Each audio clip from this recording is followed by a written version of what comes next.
All right. Good evening, everybody. Thank you very much for joining us at this Town of Waxhaw Board of Commissioners regular meeting, this May 12th, 2026. Please rise for the Pledge of Allegiance and a moment of silence to give thanks and praise. I pledge allegiance to the flag of the United States of America and to the republic for which it stands, one nation, under God, indivisible, with liberty and justice for all.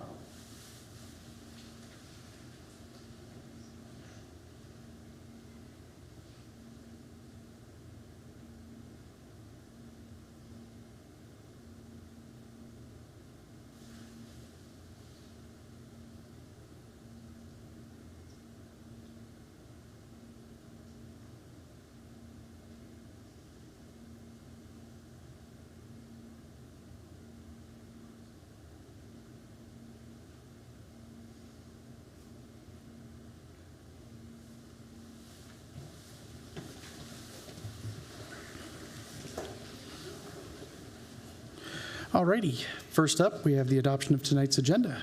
Are there any adjustments or amendments to this evening's agenda?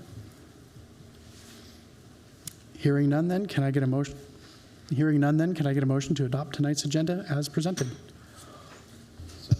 All in favor? Aye. Any opposed? Hearing none, the motion carries. General public comments. Tonight we have a grand total of 0 people speaking, so hopefully we can get through that quickly. Without further ado, Board of Commissioners' response to these vast quantities of public comments? I didn't think so. Please, people, don't be shy. Sign up anytime. We're here every month. You have 3 whole minutes. They are yours. These are general public comments. It's an opportunity for us to hear what people think and what they're concerned about most. So please, don't hesitate to step on up. I know it's a little nerve-wracking from time to time, but we don't bite. Next up is the consent agenda. Can I get a motion to adopt tonight's consent agenda? So moved. All in favor? Aye. Aye. Any opposed? Hearing none. Motion carries. Next up is a recognition for America 250 NC. Janet.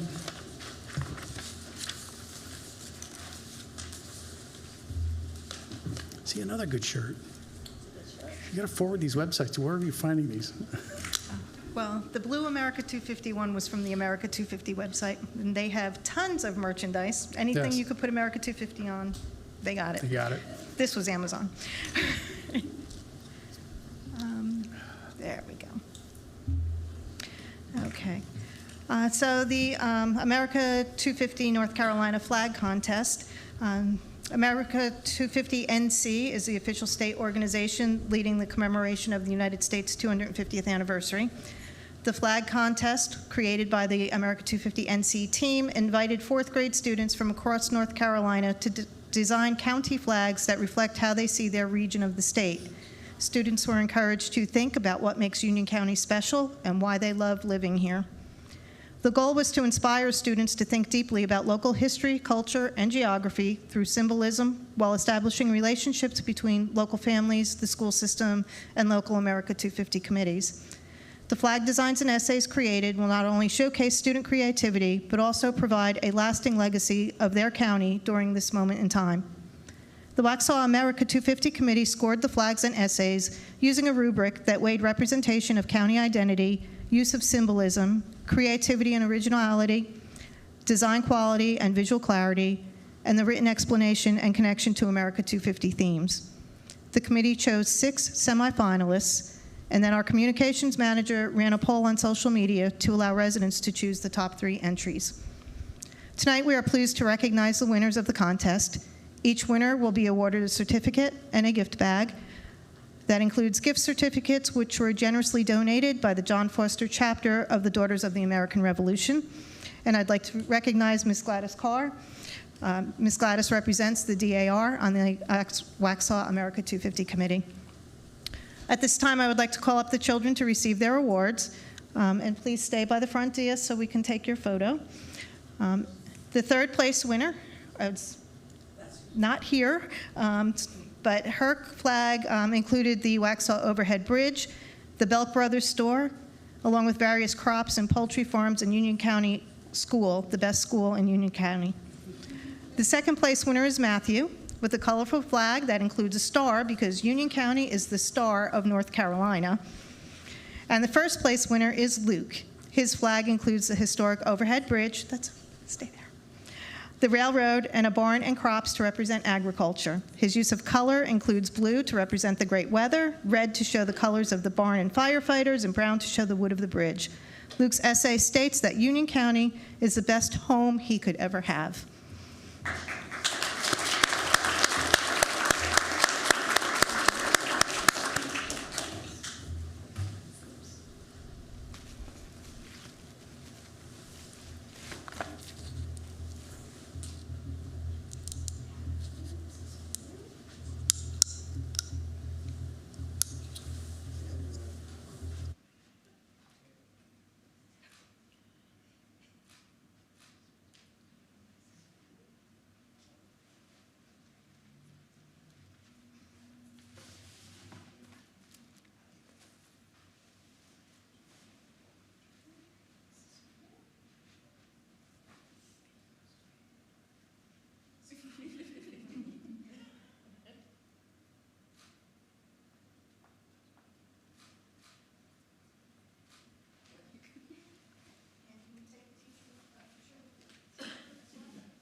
Well, thank you very much. That was really exciting, and I think these things are really cool.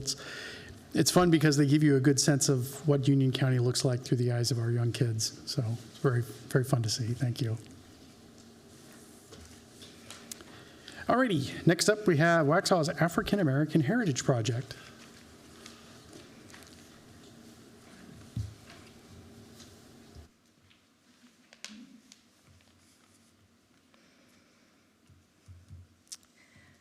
Okay, so if you remember, way back in the fall of 2024, Waxhaw was awarded a grant from the National Park Service through the Historic Preservation Funds for Certified Local Governments, and that grant was to help fund this Waxhaw African American History Project. The timeline was September of 2024. We were awarded the grant. In December, an RFP was circulated. In January of 2025, we selected New South Associates, and our steering committee was established. In February, the consultant started on the historic context research. In May and June, we had some community input sessions. We had a tent at K-Fest, and then we did a community history event at First Presbyterian Church. And we also had an HPC tent at the Juneteenth event where we interviewed members of the community. In the summer of 25, we began oral histories. There were 13 oral histories recorded, and those have been sent to the state archives. And then resources were selected for surveys, and the draft survey forms were submitted to the State Historic Preservation Office. In August, we had the end of the SHPO review period, and resources were selected for the North Carolina study list. The study list are recommendations from SHPO for which of those resources should be added to the National Register. And then in October, we met with the National Register Committee, and draft reports were submitted for the steering committee and SHPO review, and then in February we received our final materials. So the historic context was a lot of background research, review of existing scholarship, including the National Register Historic Places nominations and SHPO's architectural survey files, primary and secondary sources on file at local and state archives, newspaper archives, including the Star of Zion and the Charlotte Post, which were newspapers that were produced at historically black colleges throughout this region, and then documents that were found in the Heritage Room in Monroe. We did a brief history of Union County from the colonial period through the Reconstruction, and then there's a history of Waxhaw from 1888 to the present day, which includes a lot of census data. Through the oral histories, we focused on several different areas. One was trying to find the geographic boundaries of where our African American community lived. We identified 2 areas, one along Howie Mine Road, which was called the Low End, and then along Waxhaw Marvin Road or Sandy Ridge. We talked about education. Schooling was often disrupted to have children harvest the cotton crop. When cotton was picked, the children could return to school, once the cotton was all done. And then the Waxhaw School was a Rosenwald school, which was constructed in 1924 on land that was donated for the purpose of erecting a public school and burial ground for the colored population. That served as a school until the 1960s, and then it was transformed into a community center. Western Union High School served our black community from 1940 until it burned down in 1954. And then it was reopened in 1965 to black students in all grades. And then by 1970, schools were being integrated, and during the transition, black students could choose whether to go to Western Union High School or go to Parkwood School. There were a few African American businesses that were identified in town. Sally Gladden or Stinson's Hotel, which was on the corner of North Broome Street and Howie Mine, where the Crossroads Coffee Shop is now. Jack Green's store on the south side of Howie Mine, and then Rudolph Higgins' store. And there was also Willie Malone's shoe shop and pool room on the south side of Howie Mine near the Wesley Chapel Zion Church. As far as work life, workers were primarily farm laborers, sharecroppers. A lot of the females were domestic servants. There, like I mentioned, were a few small business owners, and then several of the men worked for the railroad or were draymen, and then bricklayers. There were a large number of bricklayers and concrete finishers in town, and you'll see the buildings there, how they're unique to Waxhaw, and how the pattern of the brick, how they mixed in the light-colored brick with the red brick. For social life, what we found out was that the 4th of July was a huge celebration for our African-American community. People would come, it was a homecoming, and people would come back to Waxhaw.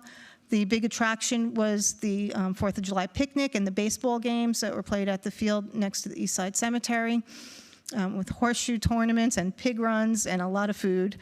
And then in addition to the 4th of July baseball games, there were other games where Waxhaw teams competed against one another. For social life, there was a Masonic Lodge, which focused on social and benevolent activities, and the women were members of the Order of the Eastern Star. There was a movie theater that was located where Provisions is now. And then the corner is the corner of Broome Street and North Main, and that's where people gathered. It was a social gathering spot. It was also a spot where day workers met to get rides up into Charlotte. And then Waxhaw Elementary School, that Rosenwald school, after the school closed, it became a community center. There were a lot of weddings and special events held at that building.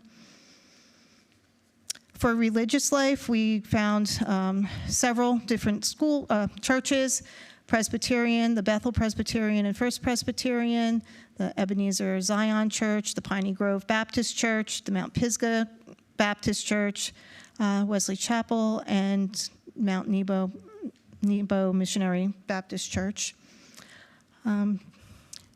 There were several places that we did architectural surveys of, and that requires a historical architect to come out and look at each of the buildings, do a description and a brief history on them, and those are submitted to the State Historic Preservation Office for selection for that study list. So recommendations for the that came out of the report were that we could add places to our Waxhaw's history story map. They suggested that we do more research into the African American master masons because there are a significant number of brick homes in the area, but we need more information before we can actually qualify them to be listed on the National Register.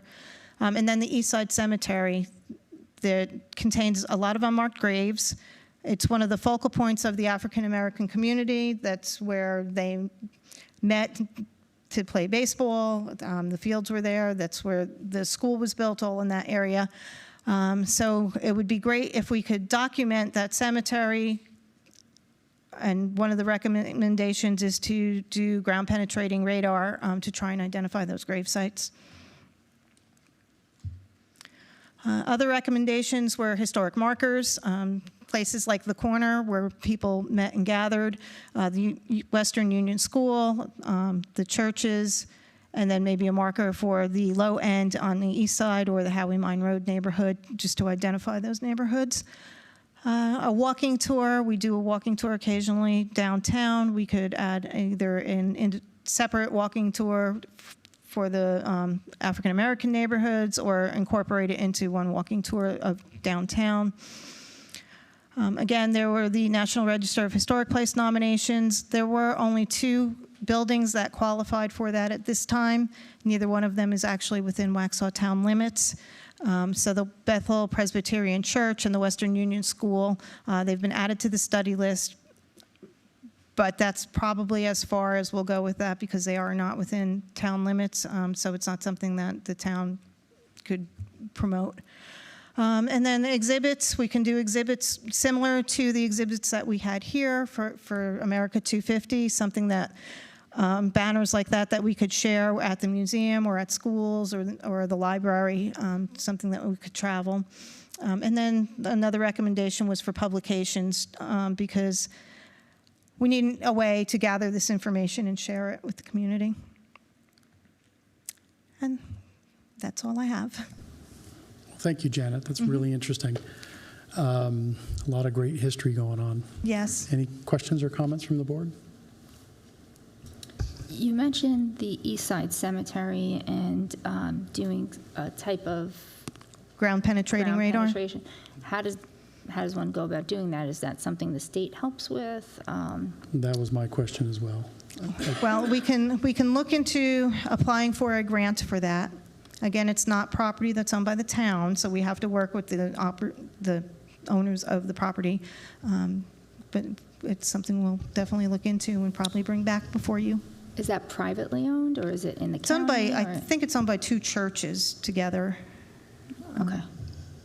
Is this something we can get universities' attention of, just so they're aware, and maybe their archaeology and or anthropology departments might be interested in maybe helping fund said survey? I can look into that. Yeah. Or loaning interns to do said survey? Anthropology or archaeology interns? Well, and we can get help from the state, too, from the State Yeah. Historic Preservation Office. They have an archaeological department. But again, we don't own it. So our first step is to get in touch with the property owners and see Certainly. if they're willing to allow us, to do any Yeah, work and it'd be there. helpful if we can provide them with alternatives or ideas on what can be done and how we can kind of honor those that are there. Yes. Great. Well, thank you. All righty, what next? Let's see here. Battle of the Waxhaws reenactment, living history. Janet, once Yes, again. once again. So I would like to introduce Megan Plyler, who you probably all already know. Couldn't believe and I she did sat have a that brief long. presentation, but I think I'll let her take over. So we are now, I serve on the board at the Museum of the Waxhaws. I also teach at Waxhaw Elementary, and I'm a lifelong Waxhaw resident. So Waxhaw has my heart. At the museum, this is our 3rd year bringing the Battle of the Waxhaws to life. It's an American Revolution, living history, and reenactment weekend that we host. In our 3rd year, we're going into hosting about 200 reenactors. That's living historians, reenactment units, including cavalry units. So we have the horses. That picture is from last March into downtown. For our 3rd year, we're going to continue with the March into downtown to kick off our Battle of the Waxhaws, and we have the drum and fife leading us off. We host the Battle of the Waxhaws, which is an American Revolution reenactment and event that happened in May, so we're coming up on the 246th anniversary in just a couple weeks for the Battle of the Waxhaws. So it's a big part of our history, and it's bringing awareness that the American Revolution did happen in Waxhaw. We also host the Battle of Walkup Plantation, which was 2 miles away from here, almost. So we host that on Sunday reenactment. And it's truly just bringing living history to Waxhaw, bringing the American Revolution to life, and immersing our community in our American Revolution history. Well, thank you. I don't have anything to add to that. It's something I had the pleasure to attend that last year. It was definitely a fun event. It's kind of a great way to spend an afternoon and see everybody that does it. The folks that do that are involved in it, are so enthusiastic and so knowledgeable. So it's fun to just kind of hang out with them and chat and learn a lot. Yeah, anyone who's interested in the history of the Revolutionary War should definitely go, because, you know, they had a saying back then, remember the Waxhaws, right? Or remember the Battle of the Waxhaw. It was considered pivotal. So great history. And I have to say, I think if parents can bring their children and speak to the reenactors, they are a wealth of information, and you really do feel like you're stepping back in time. It's a lot of fun, and I will say the downtown takeover is pretty exciting when they come through with the horses and the drums, and last year they really did take over downtown, more so than we thought, and so this year we'll be more prepared, but we're excited, and I'm looking forward to it, and spread the word, everyone. Well, great. And as part of our consent agenda, we did have a proclamation for this evening. So we will go ahead and read this into the official record. Proclamation declaring the Battle of the Waxhaws reenactment and Living History Weekend on June 5th and 7th, 2026. Whereas the history of our community is a living legacy built upon courage, perseverance, and the vision of those who came before us, whose stories continue to shape our identity and guide our future. Whereas the preservation and sharing of this history is not merely an academic exercise, but a vital act of remembrance that strengthens the bonds between generations, instills pride in our shared heritage, and deepens our understanding of the challenges and the triumphs that have defined our journey. Whereas the Battle of the Waxhaws reenactment and Living History Weekend is a true collaboration of reenactors, the Museum of the Waxhaws, the Waxhaw America 250 Committee, and the America 250 NC Committee, and the town of Waxhaw, where history, community, and education do come together to keep the past alive and keep people learning. Whereas the Battle of the Waxhaws reenactment and Living History Weekend offers a unique and immersive opportunity for residents and visitors to step back in time to witness firsthand the daily lives, traditions, and pivotal moments of early eras through dedication of history, through dedicated historians, reenactors, educators, and volunteers. Whereas such events provide more than entertainment, they serve as an open-air classroom where the lessons of the past are brought vividly to life, inspiring curiosity, empathy, and a renewed appreciation for the freedoms and responsibilities that we all enjoy today. Whereas the reenactments, demonstrations, and interpretive programs presented during the Battle of the Waxhaws reenactment and Living History Weekend honor the sacrifices of those who served in times of war, peace, celebrate, and the ingenuity and resilience of our forebears, and remind us of the history is not confined to books, but lives on in the people, places, and traditions we cherish.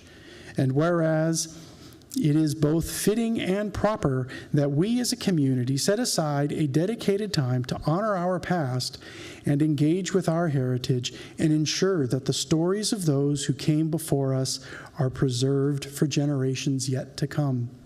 Now, therefore, be it proclaimed that I, Robert J. Murray III, by the virtue of the authority vested in me as the mayor of the town of Waxhaw in the state of North Carolina, do hereby proclaim this, the weekend of June 5th through 7th, as Battle of the Waxhaws reenactment and Living History Weekend in the town of Waxhaw. Be it further proclaimed that we encourage all citizens to take part in the scheduled activities and to listen to the voices of history as told by the interpreters and to reflect upon the enduring legacy that has been entrusted to our care. A duly adopted, effective today, the 12th day of May, 2026. Thank you. It was an honor to read that and a pleasure to read that, so thank you. Thank you so much.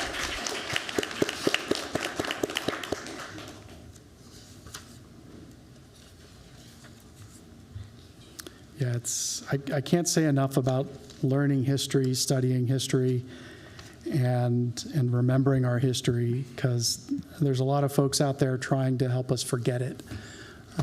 So let's bear that in mind. The history is not a dead thing, it's a living thing there for us to learn and appreciate. Alrighty, next on the agenda, we have a public hearing on the text amendment petition TA 002 2026. Kevin presenting. Mr. Kevin, what do you got? 1 second, Mayor. 1 second I have. Yeah, make it full screen PowerPoint. Thank you. Sorry, I'm We'll do the. prefer to have a Yeah, screen do in that front of me. again. Sometimes it's a little bit difficult to read that up there. Okay. All right. Thank you, Mayor and Commissioners. This is the first of what will be Excuse probably... me, Mayor, you need to open the public hearing. Commissioner Daunt was just asking me if we need to do that, so win for Commissioner Daunt. Alrighty then, could I get a motion to open this public hearing regarding the text amendment petition TA 002 2026? All in favor? Aye. Any opposed? None. Okay, for the record, that was Commissioner Daunt that initiated. Anyway, take it away, Kevin. Thank you, Mayor. So this will be the first of what will probably be about 5 or 6 different text amendments that will be brought to y'all. We have a total of about probably 16 different sections that we've identified or that you have mentioned to us that need to be addressed over the past several months. So we're trying to wade our way through that list. Some of these are directly related, and we'll try to group those together. Those that aren't, then we've got some that are a little bit separate and don't really relate well, but we're just trying to kind of get through them. So this is the first round. And the items that we're looking to take care of in this one are in chapters 5, 7, and 13 of the LDC. Those are related to minor subdivisions, private streets, and lot coverage in conservation subdivisions. Minor subdivisions is the first of these. Minor subdivisions and the private streets, we're really just trying to kind of close some loopholes on, try to clarify the intent of the ordinance as it is right now. So state law provides specific criteria for exempt subdivisions, but it also permits towns to distinguish between minor subdivisions and major subdivisions of land. Currently, we go up to 9 units, and then anything over that is a major subdivision, whether it has new roads or not. The intent of this allows property owners to create small-scale subdivisions of land that do not require major increases in infrastructure or adoption by the board. It's a much faster process for staff and more convenient for property owners. Staff's identified loopholes in the current LDC text which permit minor subdivisions utilizing private streets to be platted and lots sold without design or provision for infrastructure. These are commonly referred to as paper streets or paper lots. You've probably seen some of them in our GIS, such as those on the right there. This was common a long time back in the day. They would just do a plat, they'd record it, they'd sell them off one by one, and maybe somebody would build the street out, maybe maybe whoever bought it would build it out, but it causes problems later on down the road. We don't want to do that anymore, and we really don't do much of that. On the left is a more typical minor subdivision with the existing infrastructure. This is not an actual subdivision, just an example. So you see there is a road there with sewer and water, everything available. You are just drawing the lines and dividing the tract of land in accordance with the LDC. We've changed the wording on this. And actually, let me jump ahead.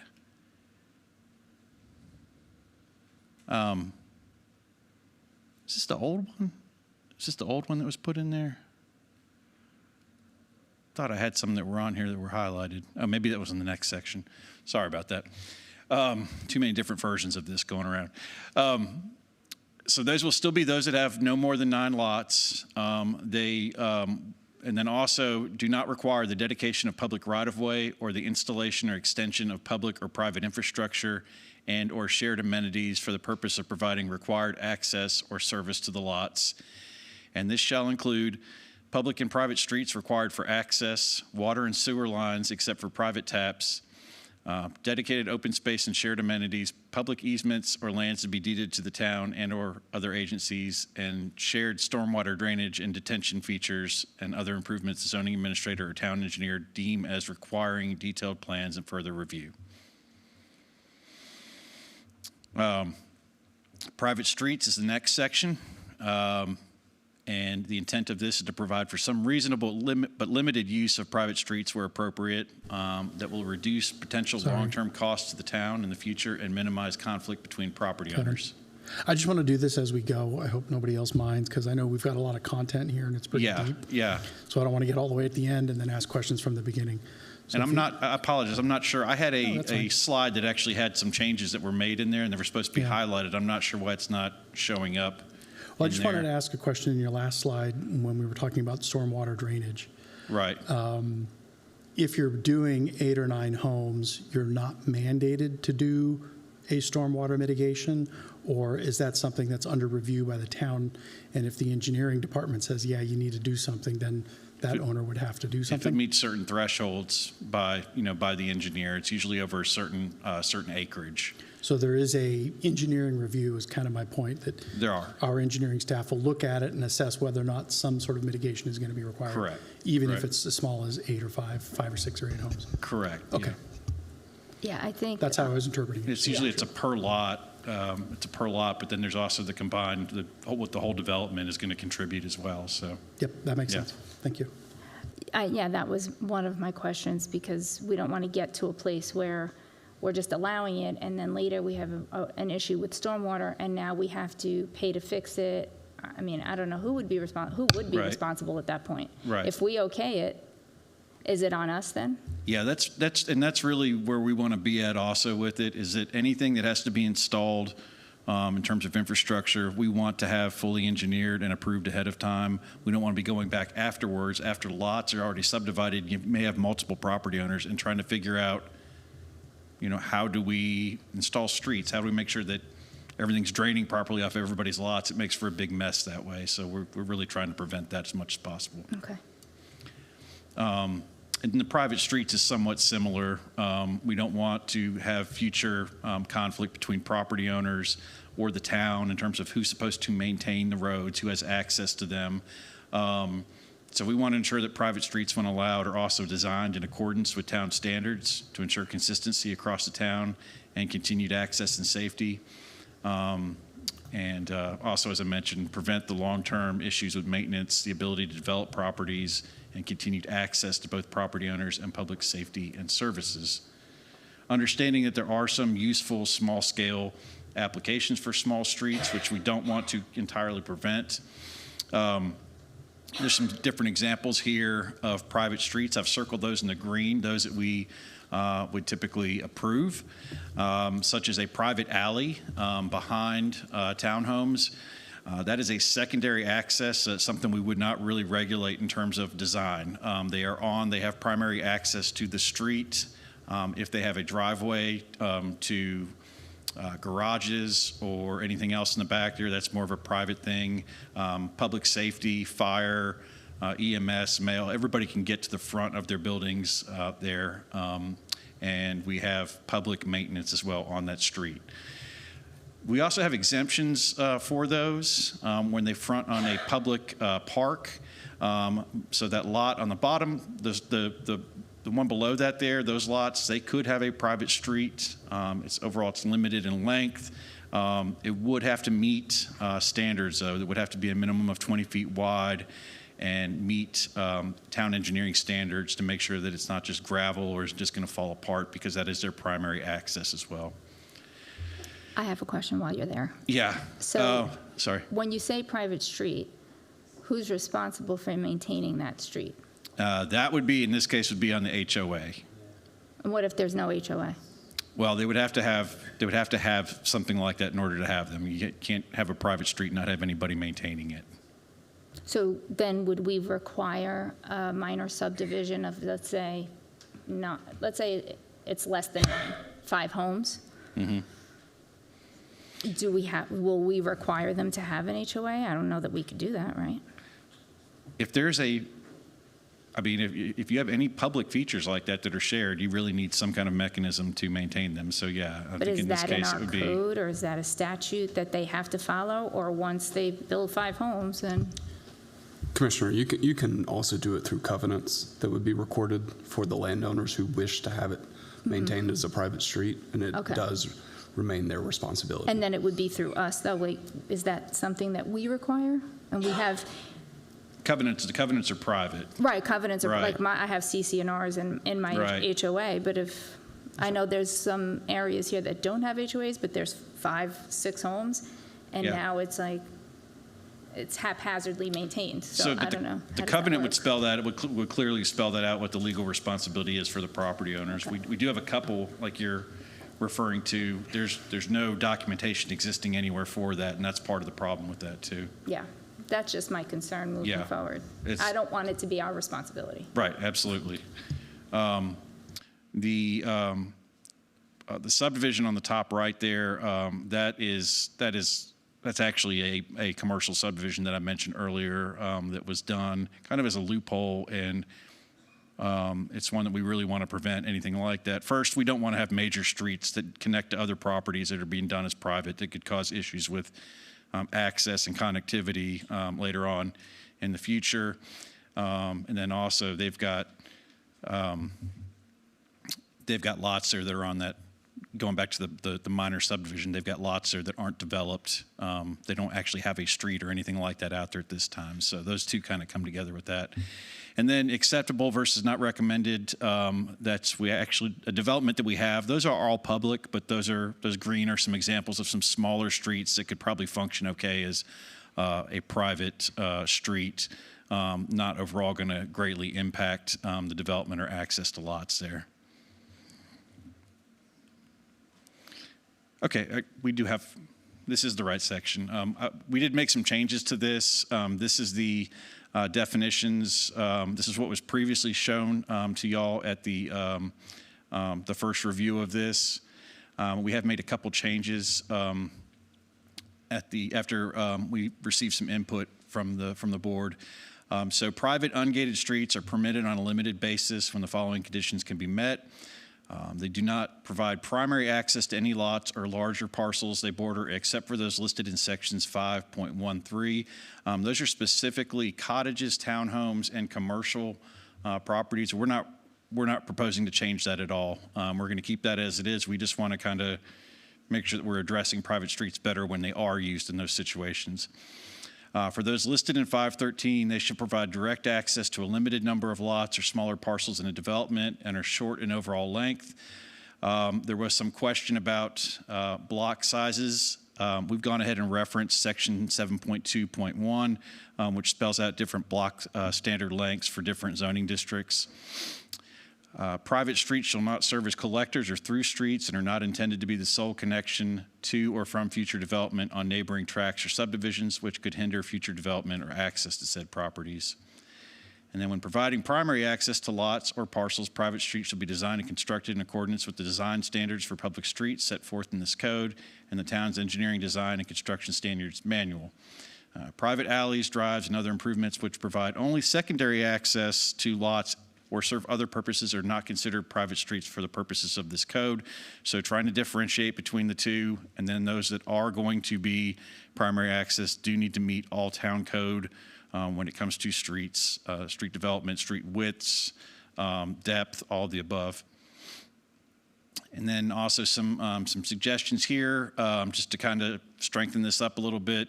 The zoning administrator and town engineer may review proposed exceptions to this section in the case of nonconforming lots and other rare circumstances when it is deemed that private streets would serve a lot or lots better than public streets and when the general intent of this code is met. In such cases, staff would make recommendations to the board that would be approving the plat case of a major subdivision. The last one, lot coverage and conservation subdivisions. And I'll just try to explain real quick. We do have some standards for lot sizes in our just standard subdivisions. The conservation subdivision allows the same density, so you can have the same number of lots, but it allows those lot sizes to be pretty significantly reduced. And the trade-off is that all of the remaining land from that be conserved in a conservation easement in its natural state for either agriculture or natural land. However, when going through there, we allow for increased lot coverage. That is the amount of impervious surface, buildings, driveways, even pools, which even though they have water, they're still considered impervious. Those all add up to give what your total lot coverage is on your lots. And we did not include a lot coverage increase for R1 and R2 with conservation subdivisions. It did appear to be an oversight because it was included in R3. And the standard coverages, they may not be sufficient for all aspects of single-family living on smaller lots once you get down to the smaller lot sizes in those conservation subdivisions. We're suggesting a proportional increase in percentage of lot coverage to provide more flexible, buildable areas as lots get smaller, while also still providing a large reduction in overall impervious surface in a subdivision. An across-the-board increase, we thought, would potentially allow for more surface area in some of those medium-sized lots that are just slightly below the standard, but all of a sudden have a very significant increase. We didn't feel that met the intent of the ordinance. R3 is slightly modified, and we make no change to proposed R4 because R4 already allows for a lot of other options and already has very significant pretty substantial lot coverage. And just to explain the conservation subdivisions again, the square on the right is a 5-acre parcel in R1, so it allows for 1 unit per acre, so you see 5 lots there. Those are the smallest size you can make them. The rest of that land would be required for streets, infrastructure, and some required open space. The conservation subdivision on the right shows also 5 lots, much smaller, with a ample amount of land that can be added to that for conservation land as well. And this is a little bit confusing, but the lots on the top, those are an R1 lot, kind of standard size, standard minimum size in a standard subdivision through R4 with a house on it, driveway, maybe a little patio, and then you could see the area in the gray would be the remainder of the land that could be used, that you could build on. You could put a shed, you could put a patio, more driveway, et cetera, things that people would typically have on a residential lot. It shows how much more you could add to those lots. Once you get to the smaller size in the conservation subdivision, there's not much room, if any, to add some of those things, and some it even gets hard to really have a substantial house and parking and other outside features. So what we've suggested doing is changing in R1, going from 40. Originally, we had proposed up to 55% at the max, and it would increase 1% per 1,000 square foot decrease in the lot size. We're actually going to step that back after the last review. I think it's very reasonable. Make that 50%, which in R1, I believe would be around 10,000 to 9,000 square feet. At that point, you would be maxed out in terms of your percentages. You could still do 50% after that, but you're not going to get any additional. And I think that's pretty reasonable and pretty workable for most subdivisions. We did the same thing in R2. That standard is 50. We suggested that go to 60. R3, originally we had proposed to leave alone at the 75%. There was some concern that because that was already listed, that if we tried to change that too much, we might run into some issues with that. But after talking about it, that is something we can also potentially do, make that change to 70. And that'll be clean as well to go 50, 60, 70, just up from 40, 50, 60. So there will be and I will present some of those additional suggestions to y'all in just a second here, and that's going to change some of this. I got this, put this presentation together before we had made those last recommendations.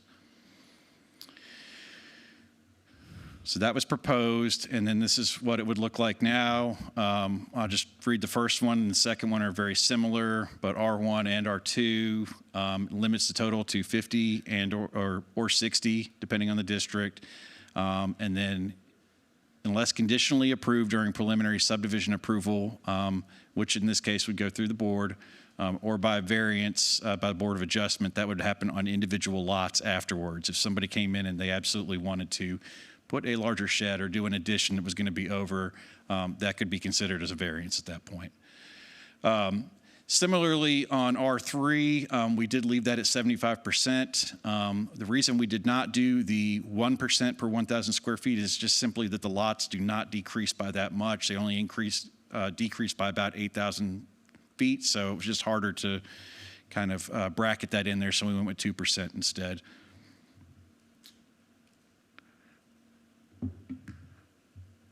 This just shows an example in R1 and R2, how making some of those changes in the percent, you can actually have a little bit more room to put some stuff, increase the house size a little bit, have some more room for some of the things you would typically see in the backyard. These are small lots, but it would allow them to be functional for what most people associate with single-family homes.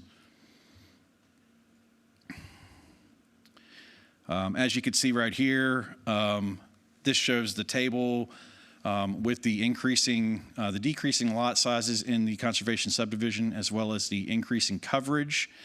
And the highlighted areas right there are really where the most recent amendments we were talking about making would be to the 50% cap there in R1, would kind of stop right there, and then 60% in R2.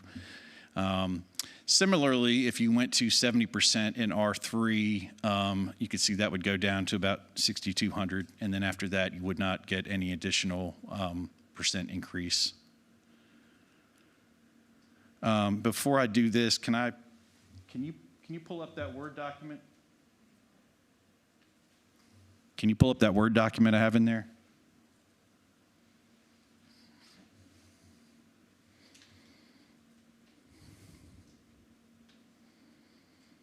Okay, I don't believe I can scroll. Okay, this shows that recent change. It was suggested changing the R3 to 70%, so we've made that. If you can kind of keep scrolling, Nick, we've made that in there. We've also, we've fixed some of the typos that were in there with the numbers. You'll see right here in R3, we've taken that from 75 to 70 as recommended. It's also reflected there on the dimensional table. And then this represents, we also got an item for that in there as well, 70%. And if you'll keep going, Nick, there's one other area there. Okay, right here, there was also some concern about the private water and sewer systems in the minor subdivisions. I think they were really already covered. If you could just, yeah, we've seen those. Can you go back down? Okay, right there. Thanks, Nick. I think they were already covered in in our ordinance. Either through the text we had there, or by virtue of having to have an SUP in order to put those systems in. I think that kind of covers that, but we went ahead just to make double sure, and we could make a change here as well, add in private water and sewer systems serving multiple lots, and or public water and sewer lines except for private taps to individual lots, just to help clarify there, as was one of the recommended changes. Okay.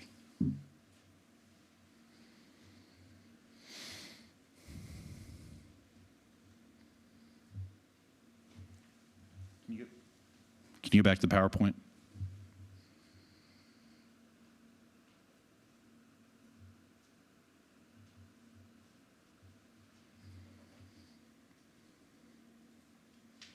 Okay, all right, Thank you.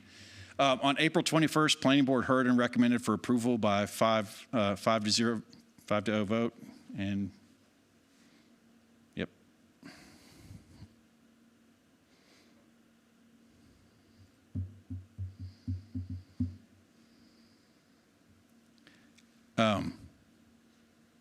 Go up 2 slides, please.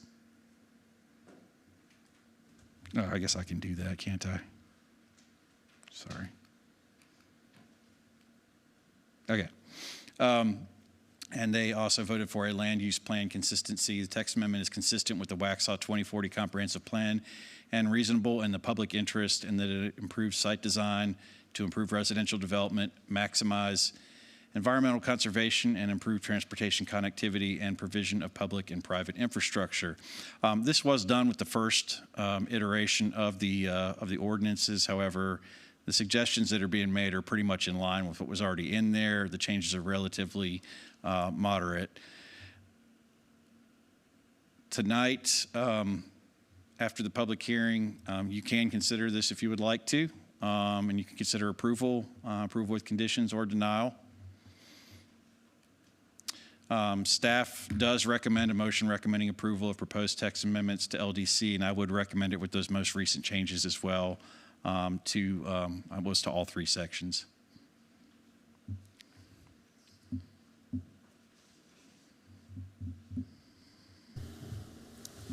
Okay. Thank you very much, Kevin. Any questions or comments from the board?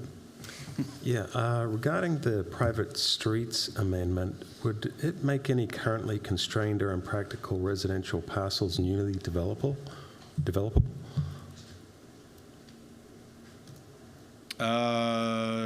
No, I don't believe so.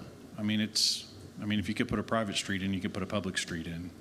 I would believe. I mean, Okay. yeah, not to my knowledge. And for the conservation subdivisions, I was reading like your email earlier. I did like I think it would be easier to use the 1% increase formula for the R3 conservation lots, same as R1 and R2. And I like Right. the suggestion also of going with that 70% cap as well. Yeah, the math just didn't work. It just wasn't clean. You couldn't go from, there was only an 8,000,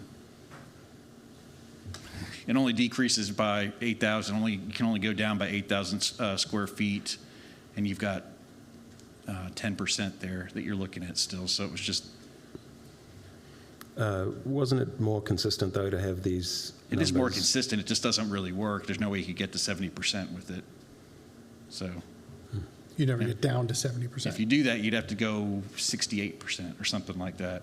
Oh, okay. Yeah, because the lots only decrease. There's only a difference of 8,000 square feet between the standard and the minimum that you can do in the conservation. There's not as much of a range as there is in the other 2 districts. Okay. So. And the private water and sewer systems, I mean, unless anyone else disagrees, I think we should completely eliminate those from the LDC. So the amended section that you put in here, private water and sewer systems serving multiple lots. I mean, at a minimum, it would be nice to cross off serving multiple lots and just prohibit private water and sewer systems altogether. I don't know that we can entirely do that by state law. I mean, that would most likely get into septic systems and well systems, which if there's not sewer available, I think you have to allow it on a individual lot basis. But for the minor subdivision, we could have it as a condition of, like, that they're not allowed, right? Because that's the current. No, That's right? how it currently is it's not allowed for, it's allowed for only one lot at a time Yeah, at the moment, right? Yeah, you can do you do septic and well on each one of those lots, and that's per state. I mean, I think it's basically state law that if you can't get water and sewer to the site, that's the option. But they have to be on individual lots. You can't have a shared system in there. That's where you get into the packaging plant stuff. Yeah, that's what I think Yeah. that's what we're talking about, more of the shared package Right. plant, because the verdict's still out on who maintains them, what happens if they fail. Right.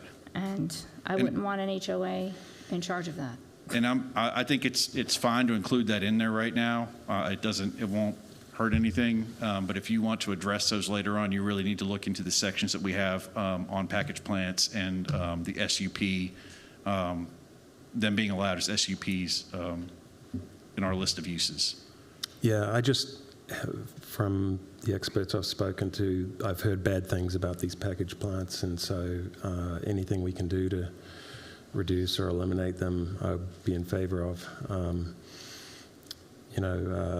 I do appreciate all your work on this and your energy for all these changes, and just bear with us. I understand. We're not experts. Yeah. You're the expert.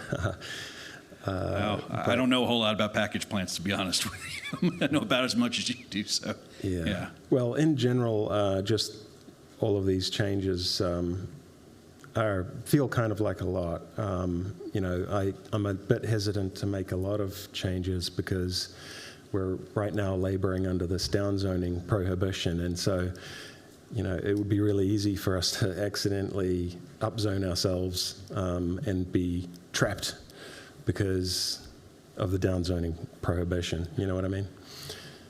And there is a bill currently in the State House that Correct. is looking to restore that. So I would love to see that implemented, and then maybe we can move a little faster on some of these type of changes.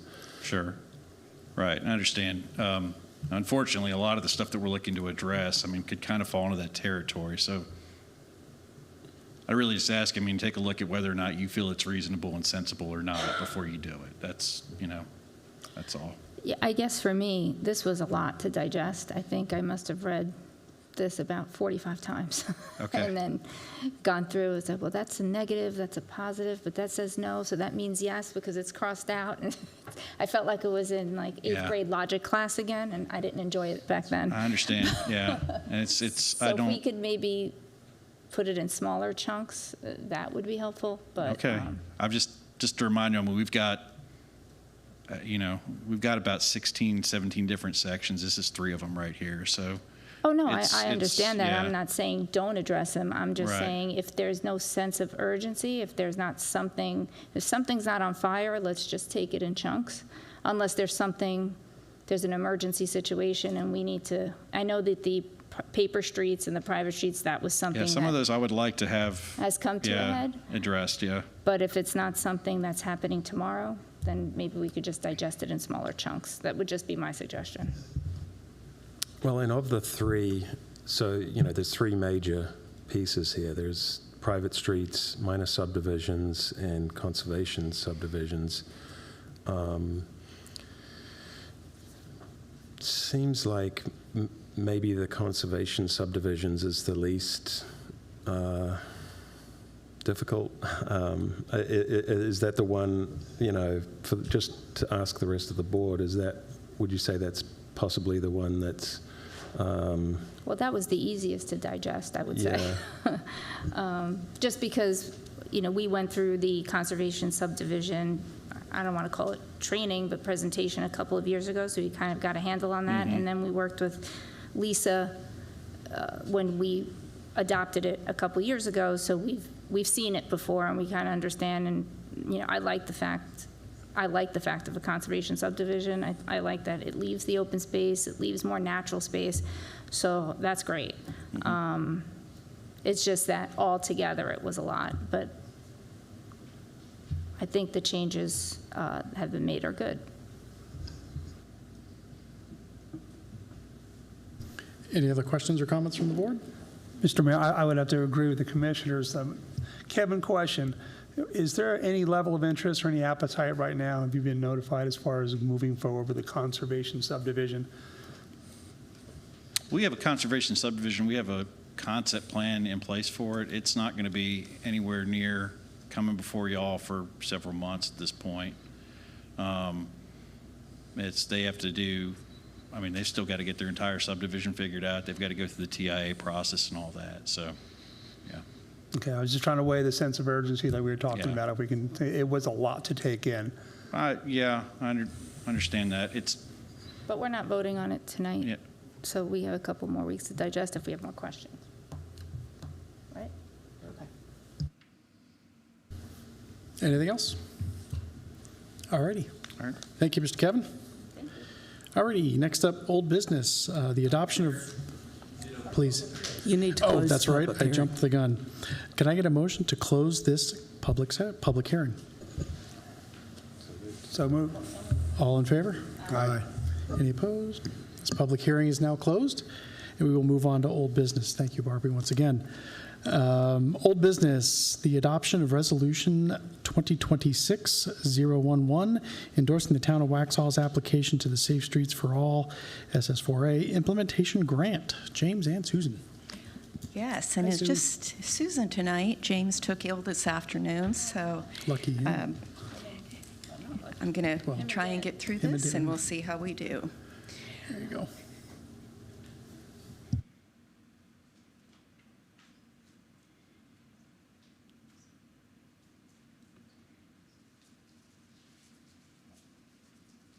And of course, this is the Safe Streets and Roads for All grant. This is the implementation portion. We had have updated you guys throughout, and you had approved originally just the preliminary budget for it. So this is just the next step in the process. And we're moving quite along. We've been working and meeting weekly with our consultant through the league that is helping us write this application. And we are in the final stages. And we are requesting, of course, the resolution tonight. But by Friday, we should be about 95% done, hoping to submit either Friday afternoon or the first of next week, about 10 days before our deadline, to give us time if there are any snafus. We have plenty of time. And just like we had said previously, this focuses on the targeted set of improvements within the downtown area and those key corridors being Howie Mine, North Church, and McDonald, Price, Caldwell Street, and even some of the overhead bridge connections. And it's just prioritizing safety, advancing some improvements with that 80-20 match. So trying to use our dollars successfully with minimal input from the town, still at the same $7.5 million total, with the town commit of $1.5 million, or that $300,000 per year. A few things when we got into the notice of funding opportunity that we did not anticipate, and our consultant worked with us on this, is implementation is still the same. We're still working on Howie Mine, North Church, and those McDonald Streets. What we found was, to improve our application, as this is a very competitive grant, our consultant recommended some type of supplemental planning and demonstration grant. And that's what has changed since probably the last update we had provided you folks. And what that means for us is, in the notice of funding opportunity, what we found is they threw a little kicker in there that they wanted to see some type of pre-hospital blood transfusion program. Unexpected. We did not expect that. So what we did is we are working now under that same budget umbrella with Union EMS, Adjourn Health, to address post-crash care. So it's not only the safety of improving the safety side. What do we do if there is a serious accident? Because most of the fatalities are from severe blood loss. So what could we do on site, on the scene, to try and keep that patient alive till they could get to more care? And so that's what this is all about. It's they are administering blood at the scene. EMS teams can increase survival rates by up to 4 times, stabilize patients for transport, and prevent death before reaching the hospital is the ultimate goal. So again, we are partnering with Union EMS, Adjourn Health to get, and this is a planning program to see how this would work, what we need to get it off the ground and get it up and running. What this will probably eventually involve is then coming back to you guys at a later date, because of that safety action plan is a living, breathing document, to update our safety action plan to add this into that as part of our program. So, but right now, we're just, more than anything, we're presenting it as a planning proposal as part of our application, If they approve, then we would delve into this further. Also, our consultant had recommended a demonstration grant or a demonstration program as part of this application too. So based on what we found with the downtown Waxhaw plan, at North Church, Broome Street, they had recommended long-range planning of some type of roundabout there. So what we are looking at is a demonstration program to just a little study at that intersection to kind of, if we put a roundabout in there, what's it going to look like? What's it going to involve? So showing just some activity there, and what James had proposed is some type of rubber barricades. He could speak to this, unfortunately, more than I can. But just, again, showing the Federal Highway Administration that we are committed to this, we are thinking outside the box, and abiding by what that notice of funding opportunity is requesting to just make us as competitive as possible. The nice part is James did a wonderful job on the budget and building in enough contingency with this. We shows on the original budget, he had put in about an extra 10% contingency, which was more than enough to cover the extra cost of these programs. And what we found is we were floating more closer to 15 or 20%, so that still gives us enough play and wiggle room with anticipating increased construction costs and that type of thing to still stay within our budget parameters. So kudos to James for doing all that for us. And finally, a thank you to Mayor Murray, Commissioner Wedra.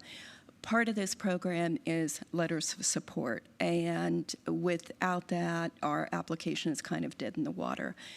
And James and I teamed on this, and Atrium Health has given us a letter of support.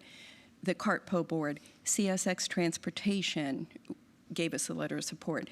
We worked with Alara and the downtown businesses and the Downtown Waxhaw Association to get letters of support from those groups. Janet with the HPC, NCDOT. Commissioner Wedra was instrumental in having some of our federal senators and representatives help us on that. To date, we have letters of support, but all from one. The last senator's office, once we get our application submitted, to reach out to them and let them know, and they will submit a letter directly to the Transportation Secretary Duffy on our behalf. Union and Medical Services, the Waxhaw Planning Board, the police and fire departments. So thank you, everyone, for your support on this. Those letters are instrumental, and just overall, I would like to give a shout out to Representative Willis, who personalized his letter and just shows his just commitment to the town of Waxhaw, and Senator Johnson's office from the state as well. So just the relationship you folks have built with them was instrumental. I just reached out and asked. Within a few days, we had letters from both of them. So thank you all for that. But like I said, we are at this point just continuing onward. Thank you all for, if anybody hasn't, part of this program too is the Vision Zero Pledge. We are hoping for 100 folks to participate and take that pledge. So if anybody hasn't, you can go online at waxhaw.com Vision Zero. And thank you, commissioners, for doing that for us. I think we still have a few on the dais that we still might need to grab. Hint, hint, Scott. I already have a picture and signed. Yes, I was thank number you. 100. Yay, exactly what we needed. Thank you very much. So that's a wonderful pledge and program, and just goes as part of this initiative in our application as well. So with that, we hope you adopt this motion, and we will continue onward and provide further updates. One item, just for clarification. If we were awarded this grant, it's not a single $7 million award, correct? It's individual projects and pieces that might get awarded? It's project pieces. We've broken that budget up into project pieces. And also to clarify, even if we are awarded that grant, at that point, if the board still is not comfortable, it's depending on budget talks as we move forward, you can always turn down or decline that grant as well. Until a contract is signed, there is no commitment from the board at this point. You are just endorsing our application to move forward, and it is pieces. It's over a 5-year time span. Yes, so that yeah. too. Mm-hmm. Okay. Any other questions or comments from the board? I'll just like to formally thank Todd Johnson and David Willis for their support. Hearing that they were so quick to respond for their letters of approval and recommendation was very encouraging, so we were happy to see Yes. that. So thank you to them for that. It was, and this is the first, we've got the support from our federal representatives as well, so Yes, Mark that Harris was got us one, too. instrumental. We're reaching out on that, and to get the support from everyone on the federal side too was just amazing, and our consultant was quite impressed we were able to pull that off. So thank you to all those folks as well. We certainly appreciate their support. Exactly. Alrighty, well, without further ado then, could I get a motion to adopt Resolution 2026-011, endorsing the Town of Waxhaw's application for the Safe Streets for All and Roads for All Implementation Grant by James Kelly and Susan Lee? So moved. All in favor? Aye. Aye. Any opposed? Hearing none, this motion carries. Thank you very much. Thank you, Sue, and good job. Thank you to the entire staff for all your hard work. Sorry James isn't here, but I know the whole team did a lot of work on this one, so thank you. And I will say a huge thank you to James. Each of us have our areas of expertise, and he's been the number cruncher and the budget guy and answering a lot of their questions. So I'm sorry he couldn't be here tonight, but he's been instrumental in getting this going, so thank you to him. Great, thank you. All righty. Next up, we have approval for the Downtown Waxhaw Association's Memorandum of Understanding and Renewal. Excuse me, a little short. Ooh. There we go. Okay. All right. Good evening. So tonight is a formal consideration of the amended Memorandum of Understanding between the town and the Downtown Waxhaw Association. As discussed during the work session, the agreement outlines a partnership structure between the town and the Downtown Waxhaw Association. It helps clarify the roles, responsibility, coordination, and shared priorities related to downtown revitalization and Main Street implementation. So following that work session discussion, staff reviewed the agreement and incorporated the feedback and direction provided by the board. And then the Downtown Waxhaw Association Board also reviewed the updated agreement and was supportive of moving forward with only a minor clarifying recommendation. So the changes made were intentionally minor and primarily focused on clarifying language, updating the agreement term from 3 years to 5 years, and making a few administrative and grammatical updates. So that one clarifying recommendation from the DWA board was adding language clarifying that the town would continue supporting and facilitating the time and place for the DWA board meetings, which was incorporated into the updated draft under duties of the town, item E. Other than that, no major structural changes were proposed or recommended by either party. So overall, both the town and the DWA felt the agreement continues to reflect a strong and collaborative partnership model. So staff is recommending approval of the amended Memorandum of Understanding as presented and authorization for the town manager to execute the agreement. So happy to answer any questions if you had any. Questions or comments from the board? All righty. Can I get a motion then? To adopt? Can I get a motion to adopt and approve the Memorandum of Understanding between the Town of Waxhaw and the Downtown Waxhaw Association? So moved. All in favor? Aye. Aye. Any opposed? Hearing none, this motion carries. Thank you. Thank you, Alara, for all your hard work on this one. Thank you.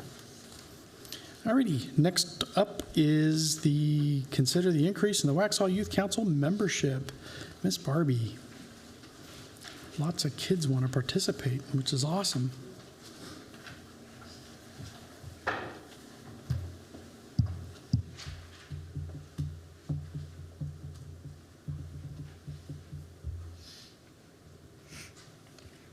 Thank you, Board. We have a couple of Waxhaw Youth Council members here tonight as part of their requirements for the membership there. The council has experienced a significant increase in interest of the council, and we currently establish them with 15 members to start the council. But since we've had the increase of interest, we felt, or the council felt, that they were ready to move forward to develop their subcommittees and get into their community projects. They have several in mind that they want to explore, but without the increase in membership, they can't seem to do that. So they are seeking an increase to go up to 30 members on that board, which would pretty much max them out for right now.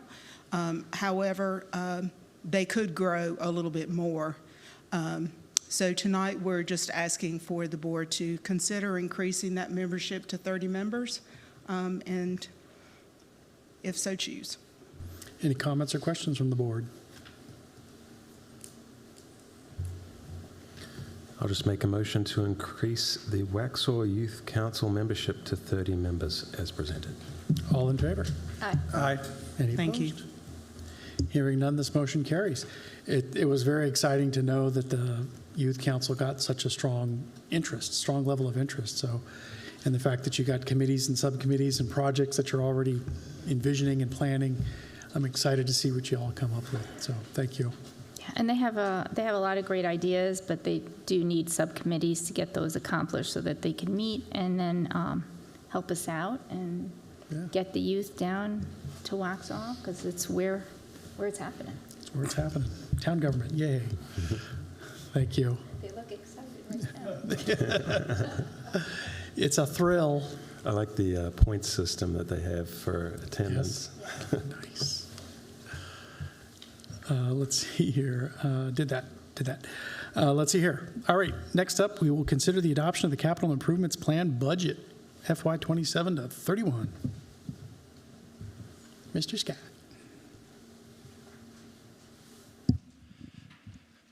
Mayor and Board of Commissioners, you folks have been working on both of these action items for the last couple of months. The first in front of you is a resolution, which is a policy of the board action to adopt a 5-year CIP plan. The plan does not appropriate dollars. It is a planning tool for both the board and staff and the citizens to work through the process. It is our recommendation that you adopt this and that every year you evaluate this prior to the budget process in the manner that we've recommended. So that total budget, just 2 points in that resolution itself. One, you're not starting from zero. You do have monies that you have designated in your savings accounts, and we'll talk about that in the second action, to start from. It's about a $12.5 million plan over 5 years. The board has the ability to appropriate through the year through the budget process, and every year it has the ability to look at the plan. So that's the first action. The second action is actually an ordinance, and that is in line with the assignment of savings funds and other funds that the board has, specifically in what's called Fund 403. That's your CIP reserve fund. Those are where we have been designating funds over time. And in the ordinance itself, it actually reads out that you will move monies from an unassigned position in your savings account to an assigned position in your savings account and restrict those funds for various capital improvement programs. So that is the action that takes place in the ordinance, and that's about $1.5 million that will move from other savings accounts that you have, basically Fund 120 and the unassigned, to assigned areas within the savings areas, Fund 403, 406, 407, and various funds. But that's what will move in that second action. One's an ordinance, one's a resolution. Can I answer any questions of the board? Any questions from the board? I know we've been going through this a lot, and I think, Scott, you've done a great job in clarifying the reason for all of this and why we're doing it, so thank you. Thank you. There was a link in the soft copy version of this, but it didn't seem to actually link anywhere. There's a list, I guess, of all the items. These are the ones we discussed in the, Yes. We made those as part of your ordinance right. first. In the resolution, you have a spreadsheet, and that's how that lists in the plan. In the ordinance, it is I believe it's called not an amendment, but an attachment to. Do you want to help me with that, Barbie? The appropriation about where the monies will go. We call that, we made it an attachment to the ordinance itself. I believe that's the amendment, the Right. ordinance amendment. Right. So in that list, Commissioner, should be the list of where those monies are going. And then what will happen is finance will then do adjusting of journal entries and make all those things happen at the end of the year. Okay, I think I found it. It's not the exact itemized list that we went over before. It's more of the funds, Right. big picture type Right. of thing. Yeah, Not the big spreadsheet again. yeah. The actual actions that you're taking are in the ordinance themselves. So in the now therefore section, you're actually making those moves according to what we've recommended to you folks. Any other questions or comments? Alrighty, hearing none, we have a few motions to go through then. Could I get a motion to adopt the capital improvements plan budget for FY 2027 and 2031, or to 2031? So moved. So moved. All in favor? Aye. Aye. Any opposed? Hearing none, that motion carries. Can I get a motion then to adopt Resolution RES 2026-009, the CIP budget plan for FY 27 to 31? So moved. All in favor? Aye. Any opposed? Hearing none, this motion carries. Could I get a motion to adopt Ordinance 2026-008, establishing the CIP fund for FY 27 to 31? So moved. All in favor? Aye. Aye. None opposed, motion carries. Thank you very much, Board. That organizes our CIP quite nicely and gets us ready to approve things as time comes. Next on the list is new business. Approval of the building exterior grant request. 116 South Providence. Miss Janet Parano, what do you got? Welcome back. Thank you.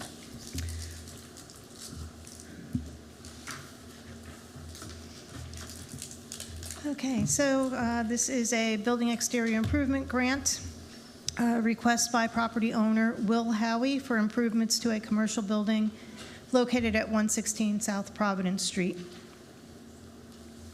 A little bit of history about this building. It was built as a dry cleaning plant in the mid-1950s.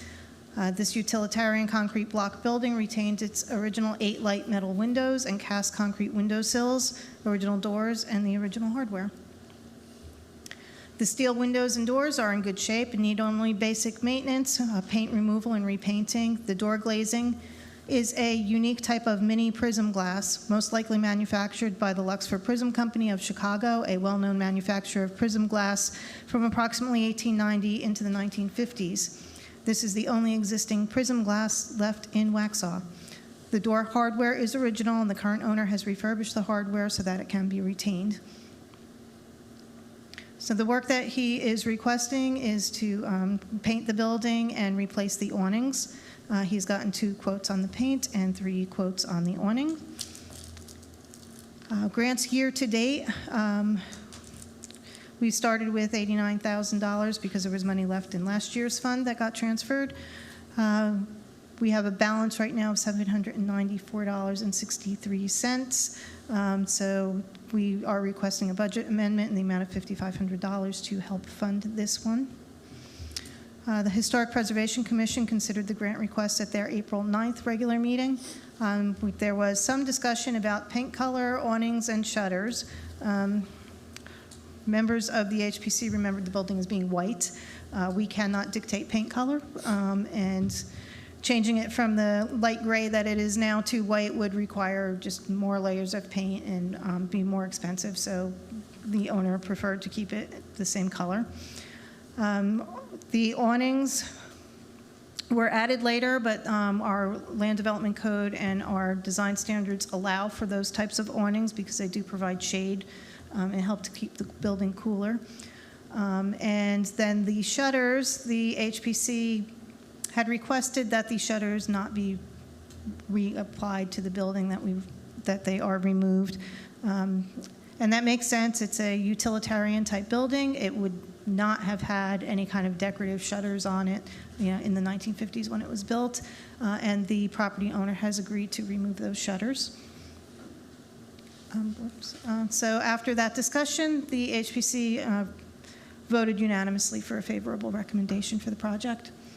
And I'd be happy to answer any questions. Is that building vacant now? Pardon me? Is it vacant now?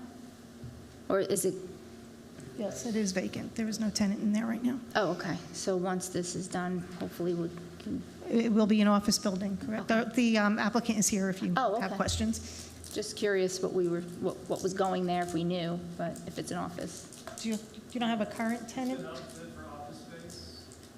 That'll, I guess, ultimately be decided by tenants. Okay, sounds good. Okay, just to repeat that so folks can hear at home. Yes, it has been upfitted to be an office, but there is not a tenant right now. So I don't want to nitpick, but the shutters, I think, add to it because it is just a big cinder block building. It is. It was built. Utilitarian in appearance. So I'm just, the need to remove the shutters, is that just a maintenance thing? Are they It is just to decaying, or- restore it to its original form. It was built utilitarian, strictly just a plain, not pretty block building. So it would not have had any decorative shutters on there. And the awning is just the main awning over the doors, not over the window? There's awning over the window, too. Just that, well, I see the two doors have Oh, I'm awnings. sorry, that is a door. Yeah, you're Yeah. right. Okay, so it's just those two awnings 3, there's one on the on the side. side. On the side. All right. So all the doors have awnings, okay. So the shutters have to go because they weren't part of the original building, but the awnings were? So sounds like a silly question, but. the shutters were added later, I guess in an attempt to make the building a bit more attractive. So they would not have been original to the structure and not really would have been on a utilitarian type building like that. The awnings probably were not on the building originally either. However, our design standards and our land development code allow for those types of awnings because they do provide some shade for the building. Okay. Any other questions from the board? All righty. Thank you again, Janet. Okay. And I need a motion. Motion to approve building exterior improvement grant petition BIEG 002-2026 as presented for up to 50% of the actual cost of work not to exceed $6,104.56. All in favor? Aye. Any opposed? Hearing none, the motion carries. Thank you. All righty. Okay, so consider the appointment to fill the midterm vacancies for the Waxhaw Historic Preservation Commission. Ms. Barbie. You missed one. Oh, I did. The adoption of Resolution 2026-010, opposing the state legislation that limits local property tax authority. Mr. Datsun, we have another batch of laws going forward in Raleigh that we would at least like the town of Waxhaw's opinion known on these. Yes, that's exactly right. And what the board would consider this evening in the resolution is just saying to the legislature, let us make those decisions at the local level about what we do. It's not advocating for tax increases or decreases. It's saying allow that local authority to do this. The county commissioners, I believe, in Union County just adopted a similar one as well. Some of the reasons I think it's important to articulate on this is not only local control and local conditions and what the citizens of Waxhaw might want out of their government, but also that the other things that they are doing in limiting your ability on downzoning or other kinds of zoning discussions that you folks would like to have about growth or manage growth, kind of create the need for better balance with your taxing structure system. So that ability to control it locally, have that discussion locally with the folks that live here, who have property owners here, or citizens here, you want to maintain that control. So this resolution is a message to the legislature, and the mayor is correct. It is moving very quickly now. So things are coming out of committee, and there are more than just, if you folks adopt this and Union County, there's a lot across the state of North Carolina trying to say, wait a second, please allow us to manage our governments in the way that our citizens and property owners and the folks who come into our town would most appreciate. So it's not doing anything else. It's not unlifting caps or lifting caps. It's not doing any of those other things. It's just saying, give us that local control. So that's a good general description of what the board has discussed. Can I answer any questions? Questions or comments from the board? I just want to make it clear, like you said, that this is just about maintaining local control, and that the legislatures have named a few municipalities that have taken advantage.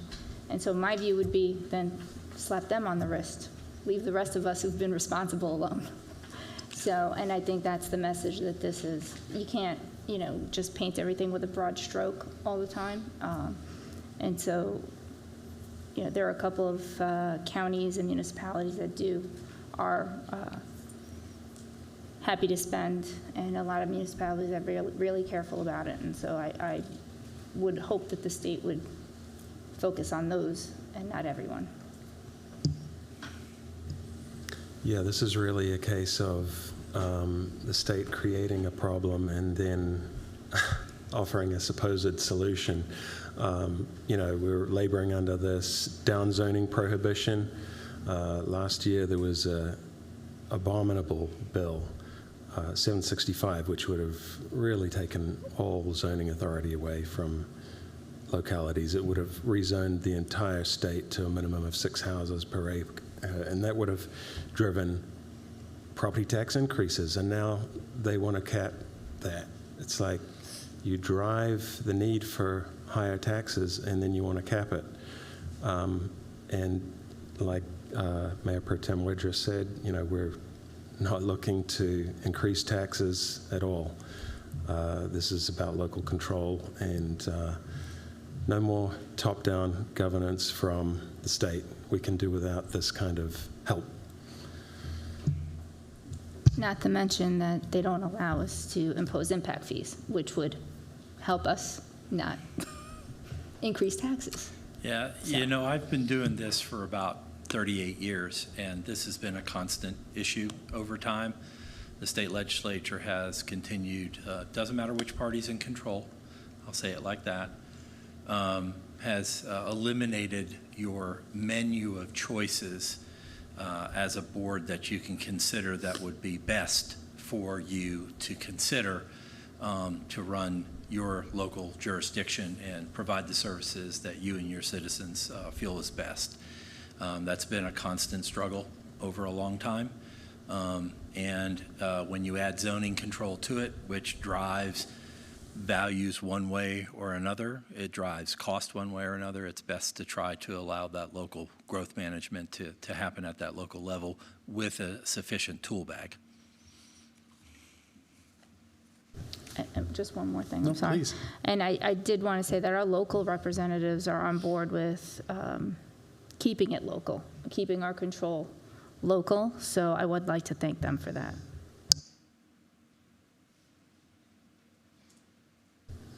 Very well then. Without further ado, then can I get a motion to adopt Resolution 2026 010, opposing state legislation that limits local property tax authority and affirming the importance of local control. So moved. All in favor? Aye. Aye. Any opposed? Hearing none, this motion carries.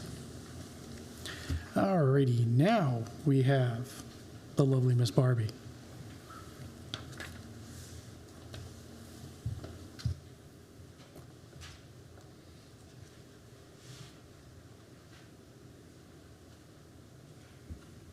Thank you once again. A midterm vacancy was created due to a resignation on the Historic Preservation Commission. So the OAB, that is made up of just the HPC chair, 2 commissioners from the board, and the staff liaisons, and myself, met to review the applications and to interview the candidates that applied for the vacant seat. We had 2 very strong candidates. And with that, we conducted those interviews, and then the board made their selection based off of a ranking matrix with a score of 1 to 5, meaning that 1 is the lowest score, 5 is the highest score. So from the 2 candidates, the board had unanimously elected Madison Miller to fill that midterm vacancy slot for the remainder of ending with that term ending in September 30th of 2027. So they are seeking an appointment to the HPC and appointing Madison Miller to fill that slot. Any questions or comments from the board?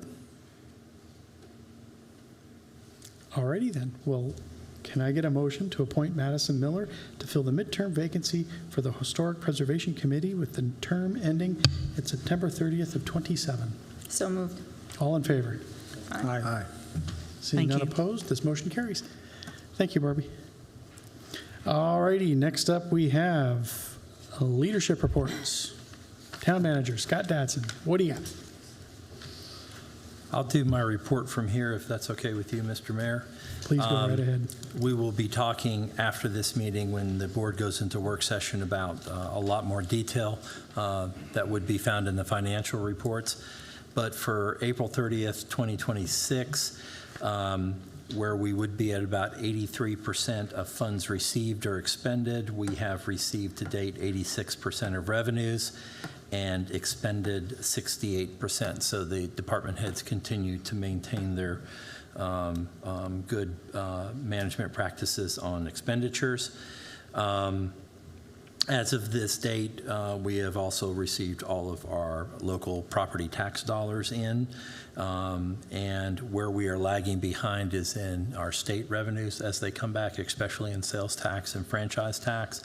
We're going to talk about that a little bit more in the work session, but that is something that has me a bit concerned. For the public, you can find our dashboards. We do put these on line in the finance section page on our website. So if you go to www.waxhaw.com and go to the finance page, you can find the financial dashboards on that page. And people are welcome to read them. We try to fill them with as much information as possible so that folks know where we are. That's all I have, sir. Well, thank you, thank you. Next up, we have a Development Services Quarterly Report. Kevin Robinson, come on down.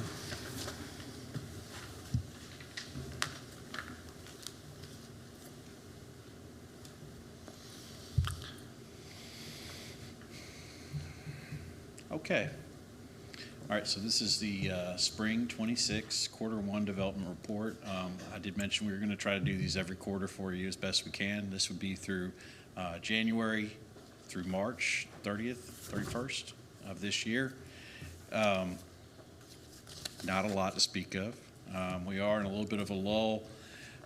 While we don't have a whole lot of permits coming in, however, we did have several units that were completed during this time. We had a total of 23 units, which you can see there at the tail end of the year. Is actually stronger than all 4 of the quarters last year, except for the last quarter. So doing pretty well in that actual home construction. Permitting is where we're lagging behind right now. Most of this did not change. You will see the total new residential units built down there on the bottom left. That's where we're at right now. We beat out 24 already. We've got ways to go to get up to our average of 266. I doubt that's going to happen this year. We are looking pretty strong for the following year, though. We did not have any new non-residential construction completed at this time. We had a good number of upfits and additions and things like that were done. But we didn't have any actual new construction done during this quarter, so hopefully that'll change a little bit next quarter. Overall, since 2016, the project valuations have averaged $6.8 million per year for new non-residential, $37.7 million for new residential, and $7.8 million for all repairs and upfits. And we've added on this year, as you can see, there's the red is your new residential or your new non-residential construction that is missing, but we have seen a little bit of both upfits and additions on the permitting side, as well as new residential units. And there's actual new construction, as you can see, just townhomes and single-family homes in about 4 different locations throughout the town. Most of those are projects that are finishing out. So relatively quiet quarter overall.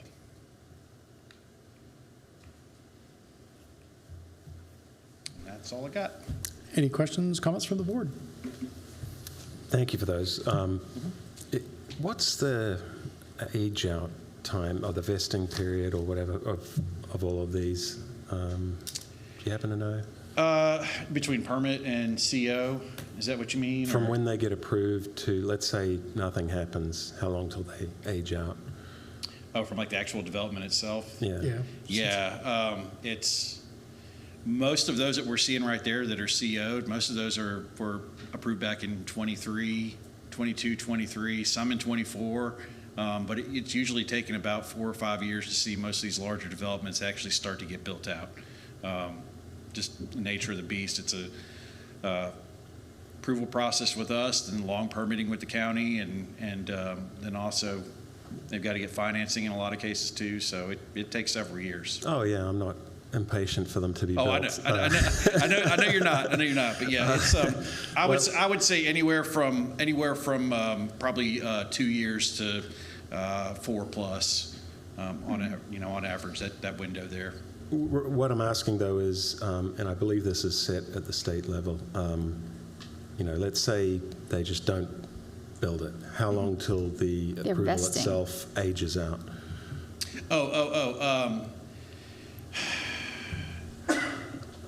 Matt, is that in 160D? Is that 7 years now? I think it's 7 years. Once you get to once you've got your actual construction plans and everything approved, I think it becomes 7 years at that point. It's 2 years on preliminary subdivision. That sounds right. Yeah, you can get 7 years at that point. So. But then there are extensions throughout, right? If they don't have it built out in 7 years, let's say they start it, they stop it. Do they get an extension on that 7 years, or does it have to be built out in that 7 years? We'd need to look into that. There's if you're out there moving dirt and you've done some stuff, that's considered a significant investment. Okay. So I'm not sure if that your 7 years would start at that point, or yeah. Does it? The only time I've usually had to call a development on it was when it was a very significant amount of time and nothing had really happened there. It was an easy call. Say, hey, this was approved at the subdivision phase. It's been 4 or 5 years now. You haven't done anything. You need to bring it back through for approval again. Yeah. Yes, I guess, and you probably don't know now, but is there anything like that? I see some non-movement. I don't know how long it's been on a specific development that's kind of just lingering. Yeah, I don't want to give you an exact number without going back and looking at them, but we've got about 13 residential or mixed-use developments right now that are kind of in the hopper, so to speak. One of those is pretty dormant, and I don't know if anything's going to happen with it. There are another 2 or 3 you can include onto that I don't know that anything's going to happen with them at all. But I would need to go and actually check all the dates on those to get you anything accurate. Yeah, that's fine. Yeah. What I'll do is towards the end of the year, we can add a actual kind of where we're at with the developments as well onto this, if you'd like to kind of do that update. I don't know that it's helpful on a quarterly basis, but at the end of the year, the development report, we can add that on too and kind of give you the timeline where each one are at, if that's helpful. I think that's a great idea, yeah. Okay, sure. Thank you. All right, anything else? All righty, and that concludes this general meeting. Any comments from the Board of Commissioners? Closing comments? All righty. Hearing none then, could I get a motion to recess as we reconfigure the room? So we will convene. No, you'll adjourn this meeting. I do need to adjourn? Yes. All I right. can make a motion to adjourn. All in favor? Aye. Any opposed? All righty, this motion is now, or this meeting is now adjourned. We will now take a few minutes to reconfigure the room and prepare for a special meeting, also a public meeting, which will still be on YouTube, I believe, Nick. And so, yeah, stay tuned for that.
Mic Hello, check. mic check.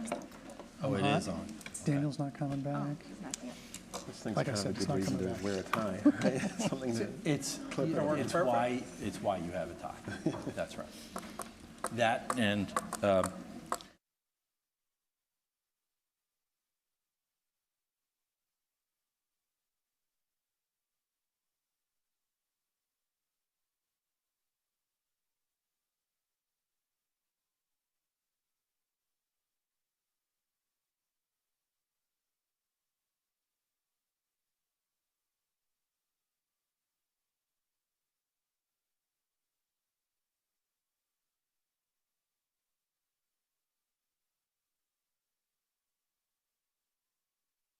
Call this meeting to order. Good evening and welcome to this special meeting, May 12th, 2026, Waxhaw Board of Commissioners. This is a special meeting regarding the budget. So good evening all.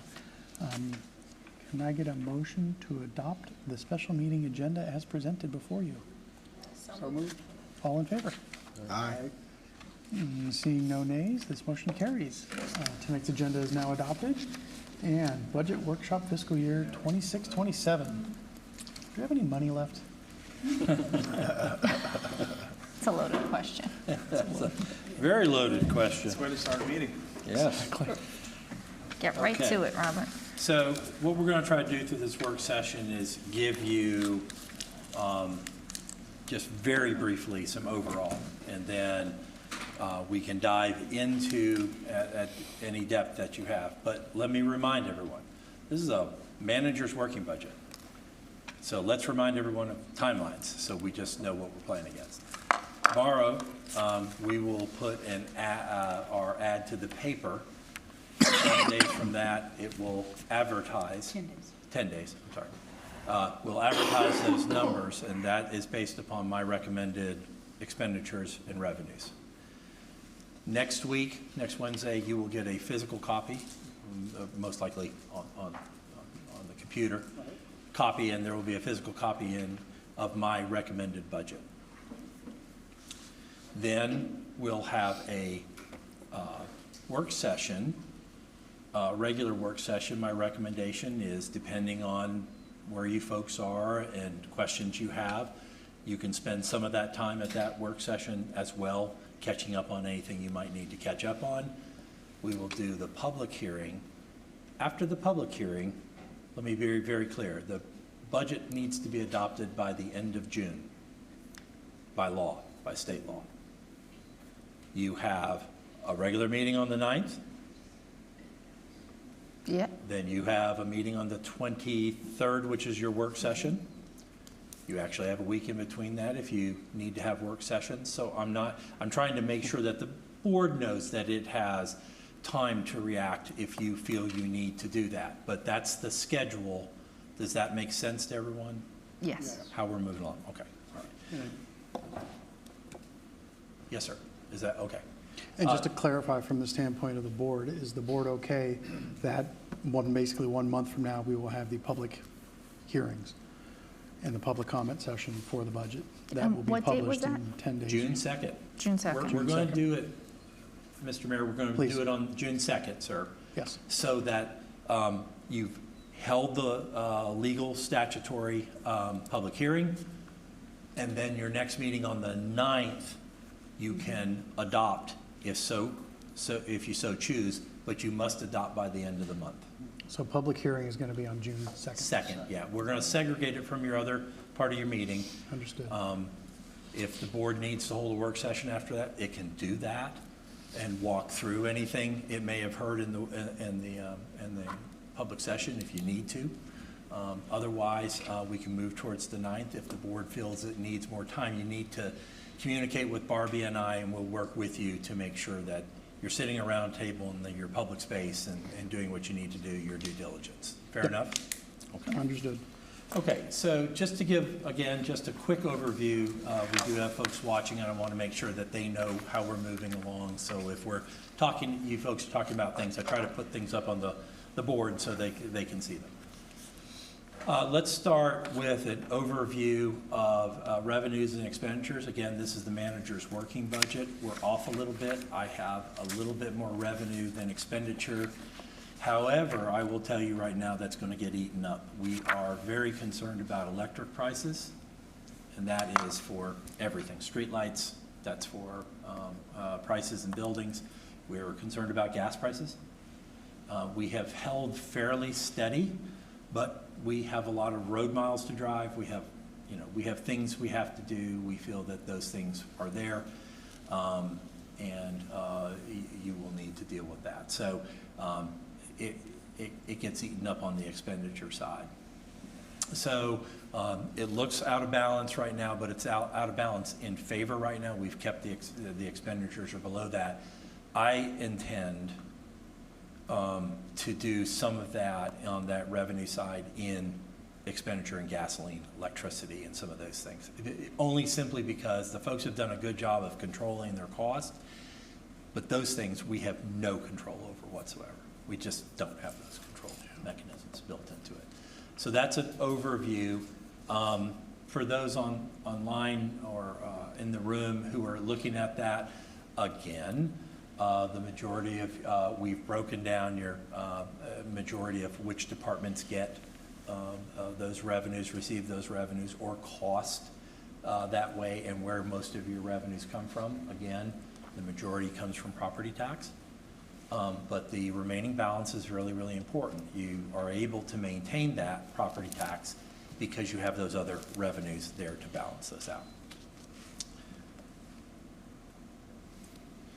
This is where I'm concerned.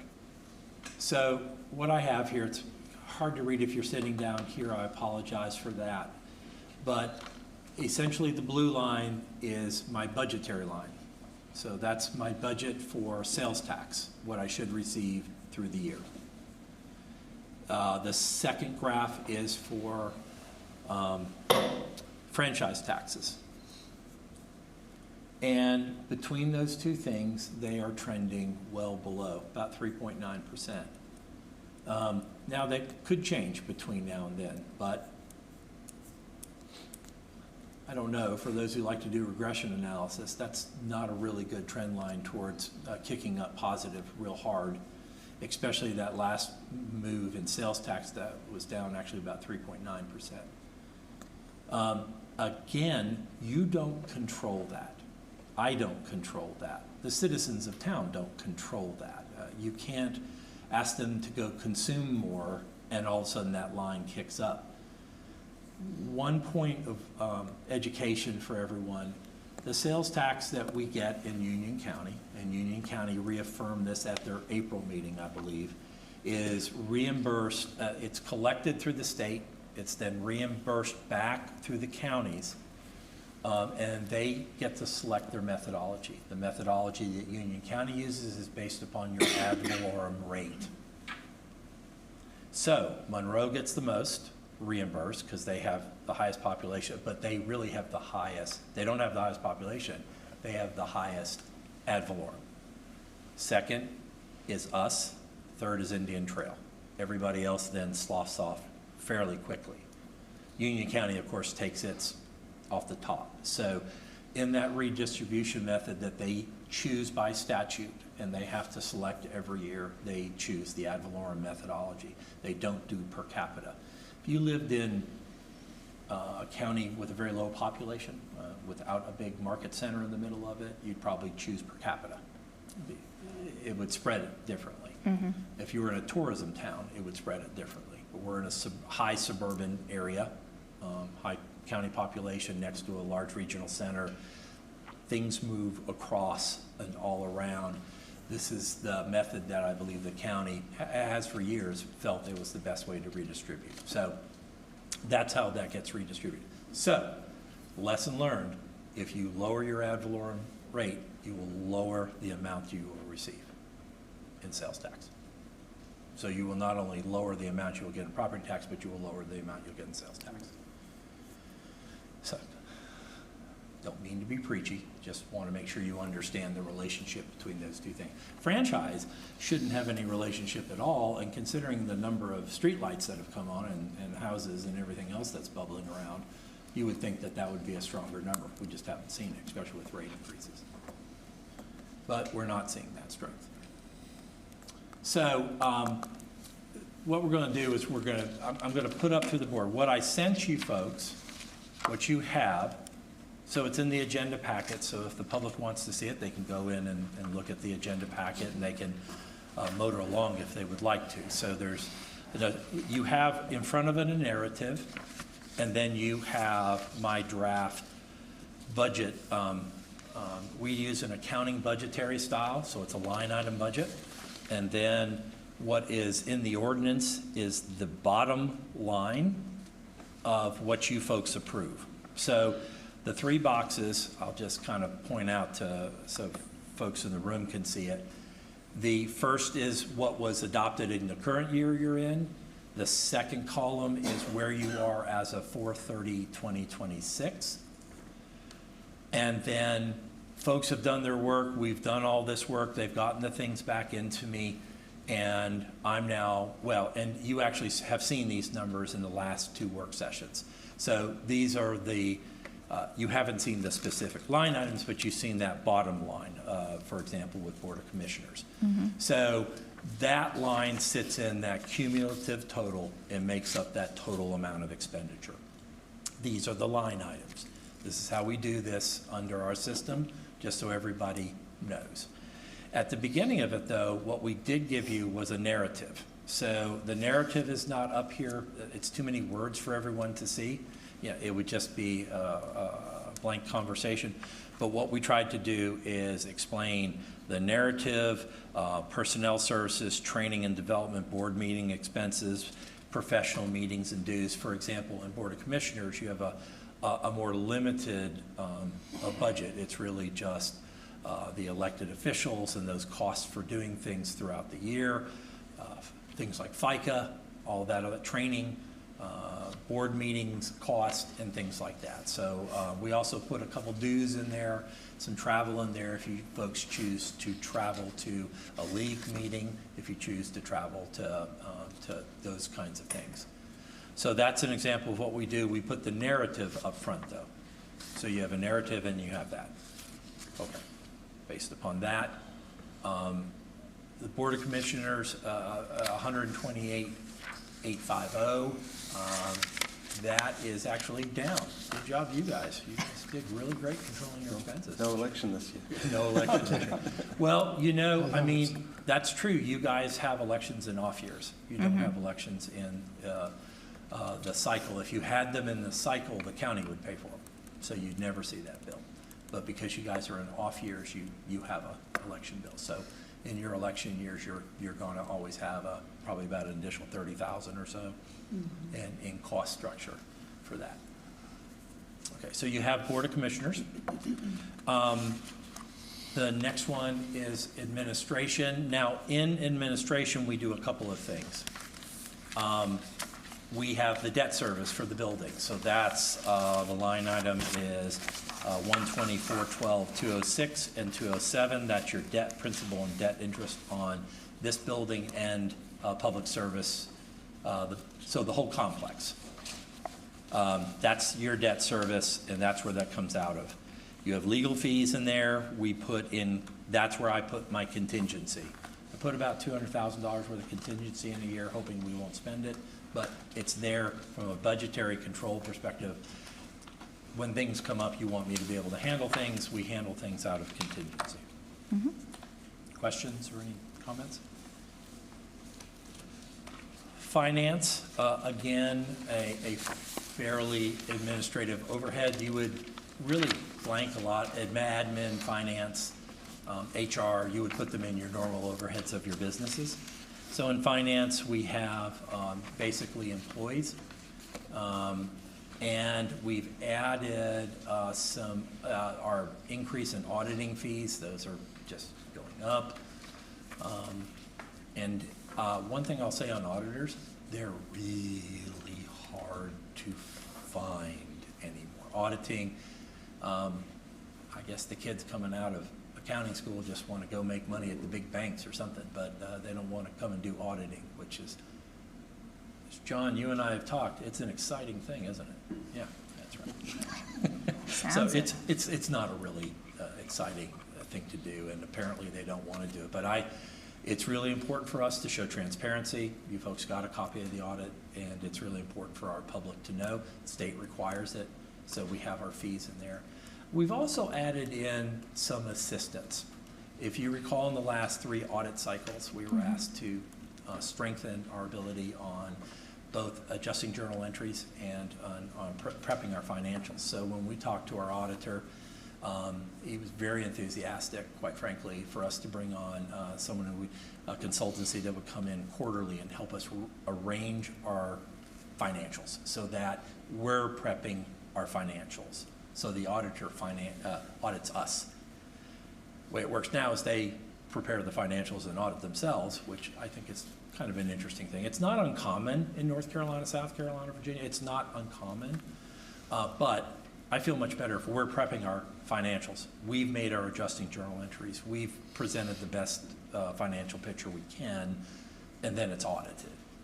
And the board has a little bit more control of that because it gets to see those financials and feel those financials through the process.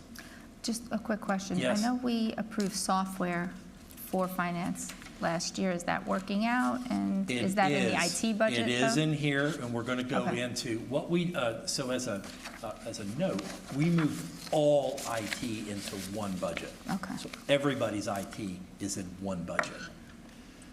Because we wanted to do 2 things. We wanted to gatekeep better. We wanted to know what our baseline, I am no IT person, okay? So you're getting the best attempt at me describing this to you. We know what our baseline is: licenses, hardware, software, the things that operate our systems and do those kinds of things. And then there's the departmental specifics. So yes, we put finance software upgrades and those maintaining costs after that fact in there. So we tried to move all of that. We have, for example, all streetlights sit in streets, sanitation sits in one. We have all debt service for vehicles in public services. After this year's payoff, you will not see that again. You will see that in a separate capital outlay debt structure, and we'll come back to you and have that conversation with you. But yes, ma'am, we did move that. The next one is tax. This is the portion you get to pay the county for collecting your taxes. Yeah. Before you had a tax collector. Yeah. So you paid someone to Yeah. run that and a computer system. And so the county collects it and then takes, Rosie, is it 1%? 1.25%. The bill actually went down. Yeah. Yeah. Amazing. Yeah. Yeah. Just for you guys, because they like you so much. I doubt that. Yes. We like them. You know, we get along very, very well with those folks up there, and we try to keep that up.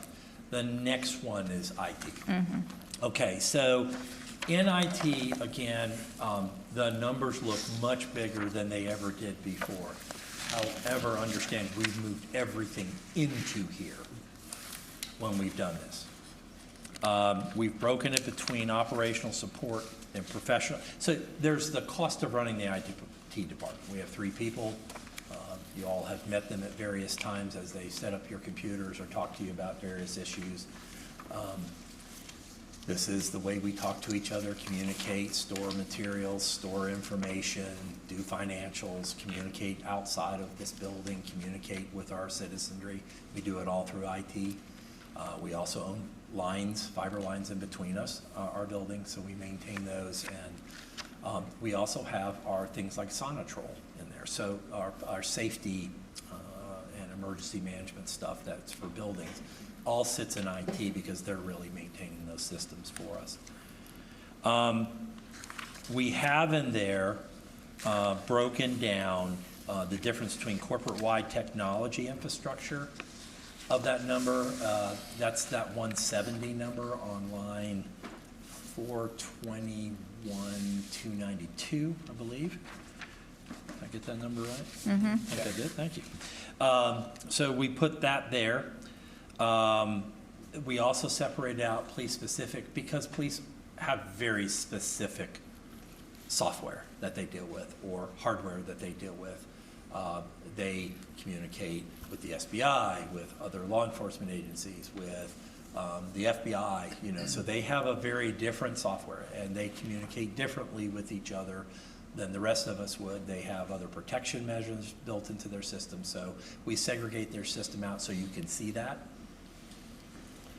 And then there is basically the software of everything. Now, we break that down into some key areas: cybersecurity and network protection, enterprise software and cloud services, communication and public engagement.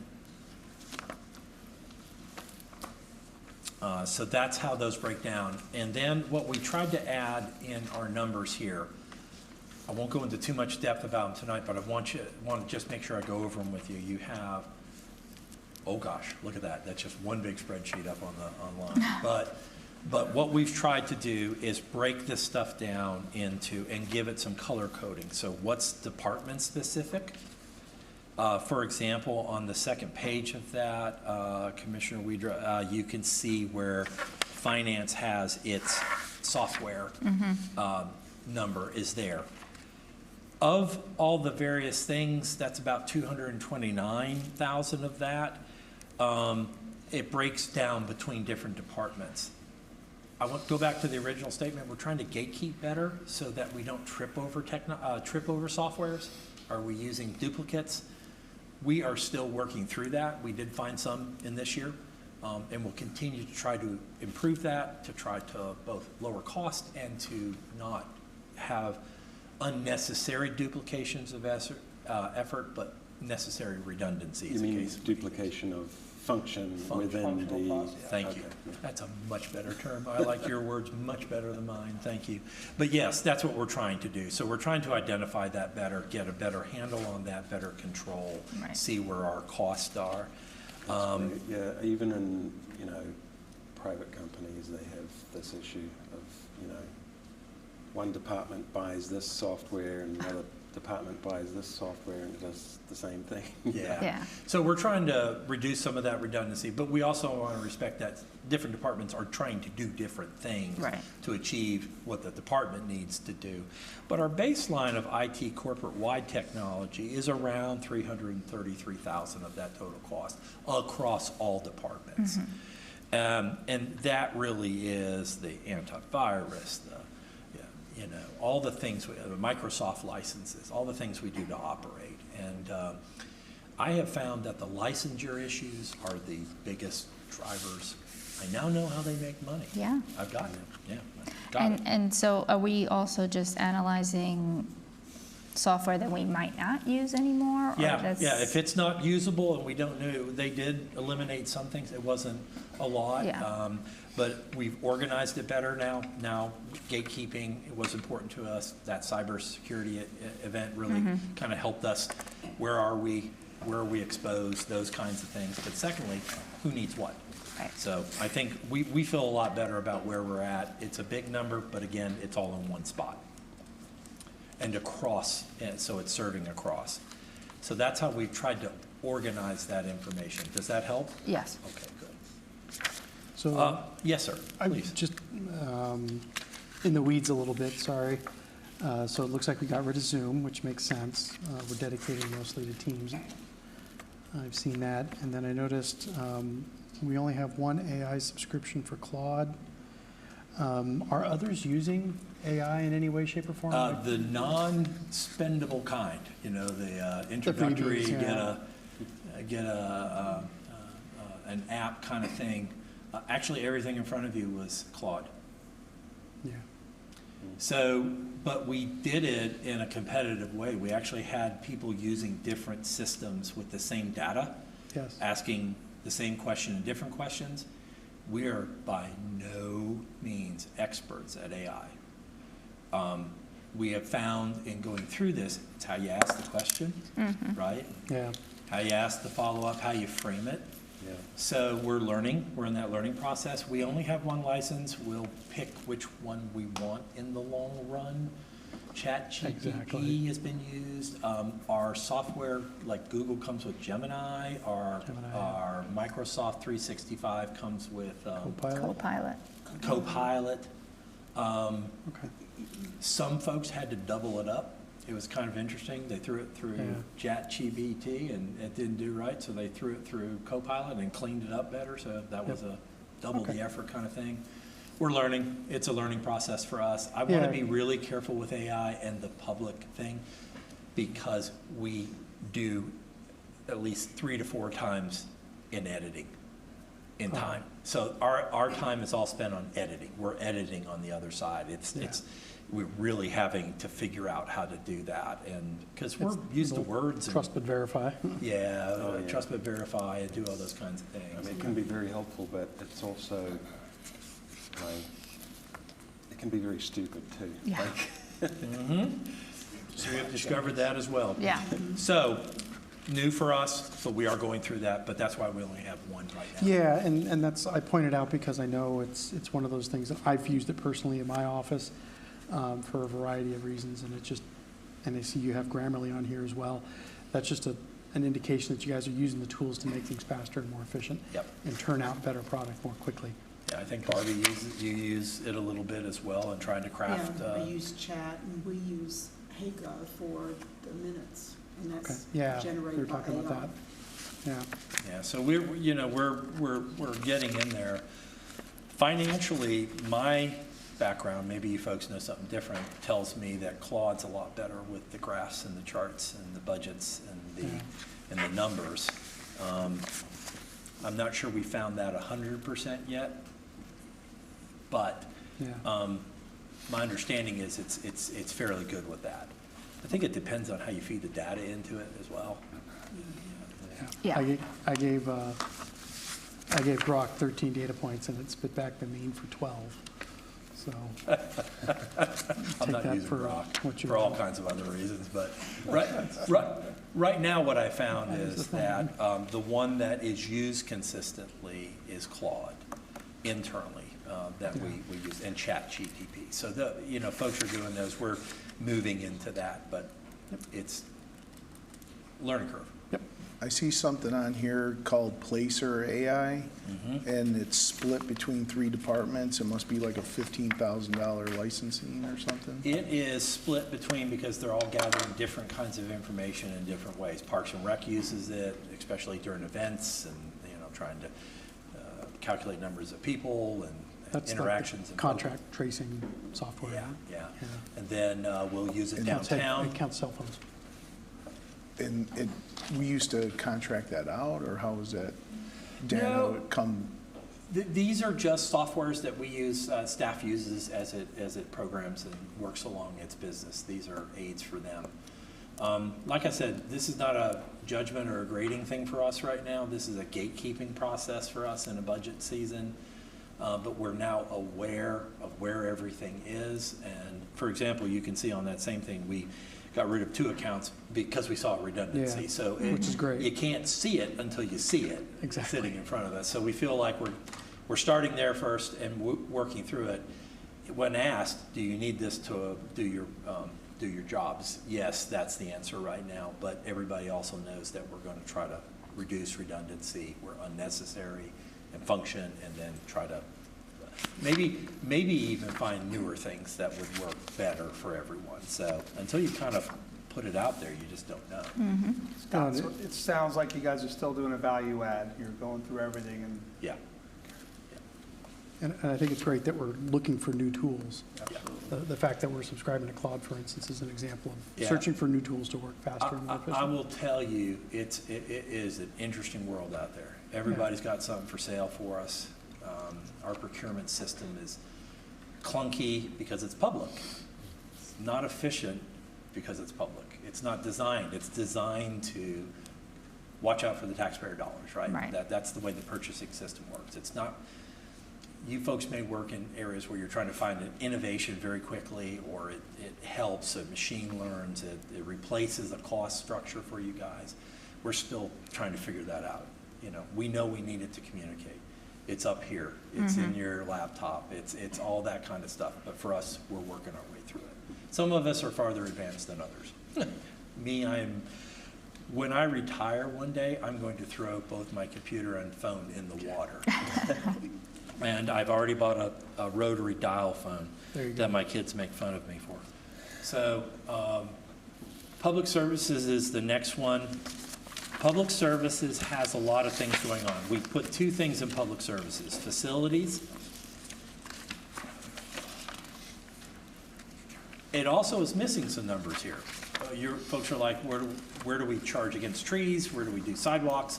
Those are in two other funds in your capital outlay. There are segregated funds and special funds. 385 is one, and then POW bill's the other. So those sit in segregated forms, and we charge against those for materials or contractors or supplies based upon those things that by law we can do with those two funds. But this is where the people are, this is where the equipment is, this is where we operate out of, is in this area. Some big numbers to point out: streetlights.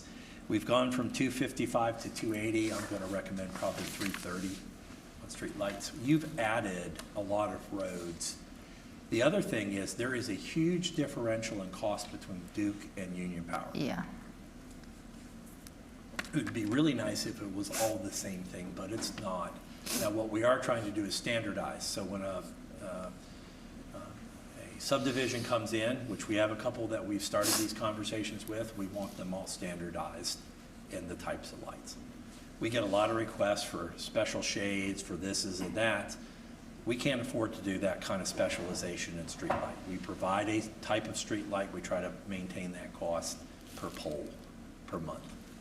But that's increasing. Electricity's going up. I'm concerned about that, as well as gas and oil, because we charge everything in that. That's everybody, all in that one line. So every vehicle that's floating around is being charged back into this line item. So public services manages that. And then the lease vehicles. Rosie, is this our last year or second to last year? Last year, right? We have a small number in We may recommend to you that we get rid of it totally. We'd like it to go away. So a small number left in 28? Yeah, 28. Okay. But Almost done. We'll probably recommend, if, as we go along through the year, hopefully we'll be able to turn around and recommend that we can eliminate that totally and take that out. I am going to recommend that we go back and figure out the life, that's the asset management program is about, the life cycles of vehicles, the life cycle, some other things. How can we borrow against that and keep a control number over time that we can manage? But for right now, Matt and his crew get to house that in their budget. They don't spend it all. Matter of fact, I think they might have one or two things in it. One, is that it? Is that what I get out of it? So you're carrying Dex's weight? Is Dex in here? Oh, yeah. Can we see him in the room? Yeah, there you go. Okay, so carrying Dex's weight. How's that, Matt? All right, yes, sir. Okay, but that's, I mean, that is where we put our vehicles. We have to put it someplace. We like to keep it in some place we can centralize it. So that's why we've done that. Facilities management does show some increase, but it's also because, again, we show a lower electricity service in there. That's because they're managing the assets. So they're turning things off. They're figuring out ways to lower that cost structure. I'm probably going to recommend a little bit more because I'm not comfortable there yet. So you know what my thinking is. We do still, they manage some of our contracted services. They cannot do everything in the building. They simply are not certified to do everything in the building. So we have to contract out certain services as well as cleaning and some other things. Although you will occasionally walk in and they're cleaning something up. So I mean, it's they really are wearing a lot of hats when they're in there. The next is sanitation. Now, this is the one that bumped up last year, if you'll recall, during budget, because you added that many more customers. I think this year we've added, this quarter we've added 11 more. Yeah. So there, if you look at the COs that are released in the building, that's about how many customers you can estimate you're going to keep adding on in that. That is going, I'm just going to give some fair warning to the board now. I've got it in as being paid for with tax dollars. In the long run, I don't think that's going to be the wisest thing. For example, and there's a reason. If I have a $750,000 house, I pay a lot more for garbage than I do if I have a house valued at $425,000. It's manageable now, but as you add, it will become less manageable and it will become a little bit more disparate over time. So one of the more level ways to do that is probably through fee. I just want the board to understand that I'm not recommending it now, but I think you're going to have to look at that. It also has its own kickers built into it that are outside of your control mechanisms with taxes and with CPI and other controls and fuel. We do have in our contract, I believe, a section in there that if fuel really goes up on them, they can add a fuel surcharge in there. Now, how often, so there's a built-in 4% increase per year? Well, it depends on the CPI, yeah, they have a CPI kicker in there. Mm-hmm. They pick it, in the contract it picks it. And how often do we shop around? Or is this The like? contract is 3 years, and so we'll, as we get towards the end of it, we'll take a look at it again. When is the end of it? 2 more years? 28, yeah. Okay. So we'll look at it again. There's a lot of competition in this market, but there's also a lot of consolidation in this marketplace. And I'm sure they kind of get together and figure out their rates, and there's kind of like cable, right? Commissioner, I make no assumption on Just the things saying, that happen you know. in bar rooms and back alleys. So I don't know. There is garbage should be a commodity. There should be enough competition in the marketplace to do it. But as you all have seen, they end up gobbling folks up, and that's just where it ends up. Now, I'm not defending or not defending it. There may be ways for us to deal with that, but again, yeah, we'll have a chance to look at it for next fiscal year. But again, that price is not going to go the other direction. No. And one of the things I think you and I have discussed is partnering with other communities maybe and working out some sort of authority that might help everybody potentially. But we'll have to look into that in a couple So of years. we'll have to see how that might work. Okay, so the next one is police. Again, I've tried to give a written narrative. You've got a good written narrative in here about where those expenses are and what's going on with that. In here, I am recommending at the halfway year point for new officers, and that price is baked in. Also baked into the cost of personnel is the full year of the 4 that we added halfway through this year. Does that make sense? So that really eats up most of that roll-up effect in that pricing structure. Is in that, and yet still it's fairly contained, so that's good. They're not asking for anything outside of capital outlay for vehicles that would be done at that time. So, and then, as I said, the one that sits in the public facilities, public services line item, we're going to try to consolidate and start managing our turnover cost and capital on capital outlay moving forward. But we've got to get past these leases first. And hopefully we'll be able to streamline that a little bit better and contain those costs. So that's what's in there. The next one's emergency management. That is, we have our fire marshal in there. We have those kinds of things that exist in there.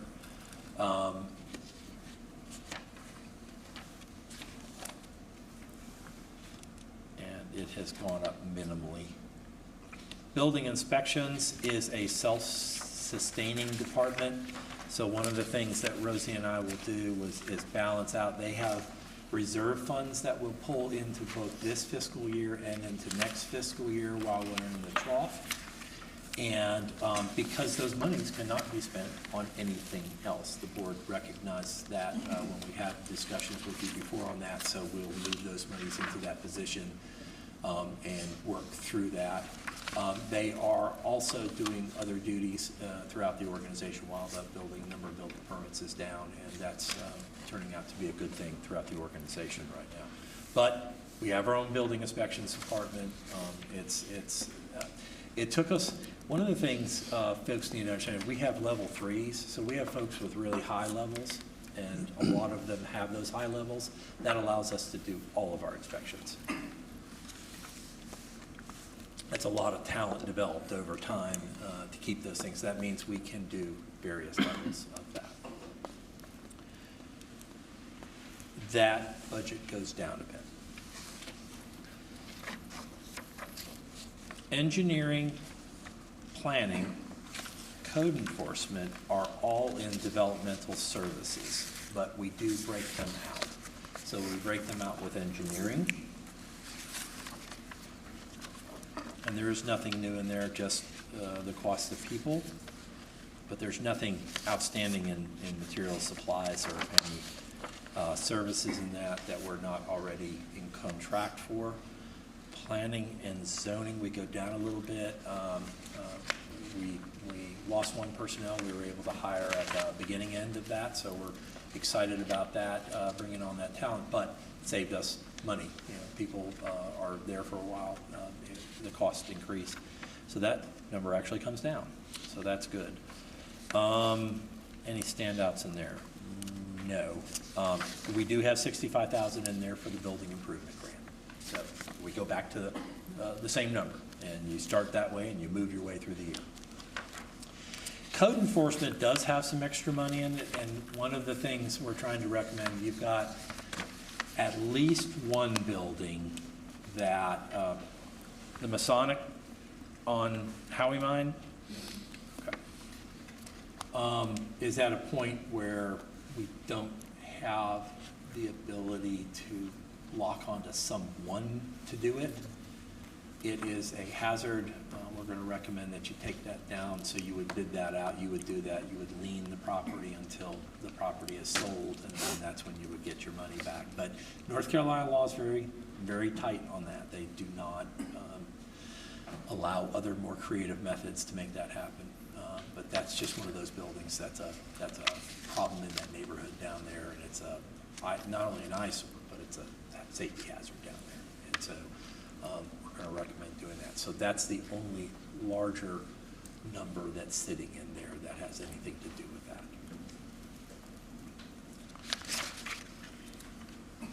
Business development, we have two in that department, Alara and Brandy, who moved over there to, she was kind of floating back and forth between Barbie and over there, and is going to be their full-time person with her over there, but that budget has decreased in size and cost and scope, but they're working towards those things. Now, what's in there? Their leases, your downtown projects that you folks have on your list of things to get done, down there, as well as marketing. Those folks are really doing a lot of that. They use a couple cool pieces of software to help them through their processes in recruitment and retention. And that's what's down there. And that also supports the Main Street program. So that's your Main Street Downtown Waxhaw Association. Support is built into that narrative in business development. Human resources, this is what keeps us making sure we're compliant with law and recruiting well and retaining well. This is Emily and Gabriella up there, and they do a super job. Their budget is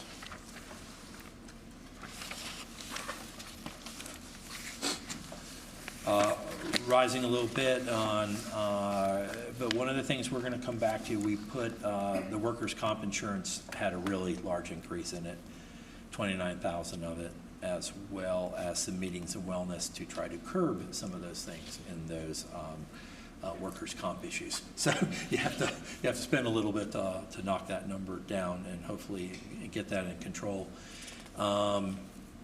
Emily, we don't put in the merit pool in there. That's a number that is peppered across the. That's right. It's peppered across. Okay. So these are things to prevent us from having issues and things like that. They do a good job of recruiting, retaining. And we also put workers' comp in there. So welcome to the big number. That's the one that really went up. Yeah. Next is Parks and Rec. Lots of descriptive stuff on top of that. But in that, we have, let me see what stands out. The event expenses staying at and below the current cost that you folks had instructed prior. Buildings, grounds, and maintenance goes up a little bit. We have some things to maintain and get done as they age. And then the other thing that we did is we put a employee pool in there for coverage of Rec Barn and Learning Center. Those things come on. Instead of doing that in billets or people, we've done that in an amount of money so that Dina and her staff can rearrange their expectations as well as add hours throughout and figure out what the best coverage times are. So we did it in a dollar format as opposed to a billets. It could be people covering an hour a day. It could be somebody covering a couple hours a week. That gives a bit of flexibility, controls some cost, and we can see where that's going and if that coverage is working. We need to cover those two buildings for a couple different reasons. They're ours, they're open.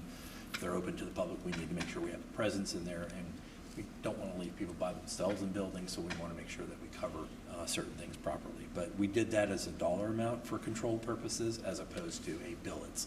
So we're not adding billets, we're just adding time for that, for part-time coverage of those things. Where's that at? The Rec Barn and the... I think we Learning Center? threw that, well, no, we would have thrown that into salaries. So we would have Oh, it's just all put the baked into number there. salaries. It's a Okay. control number in there.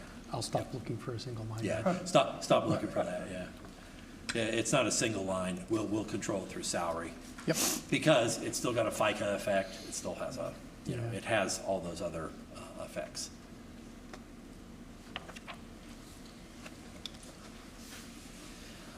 The board has had some good conversations. I've got capital in Parks and Rec for a match to a grant for 12 Mile, Dina? Yes, sir. Thank you.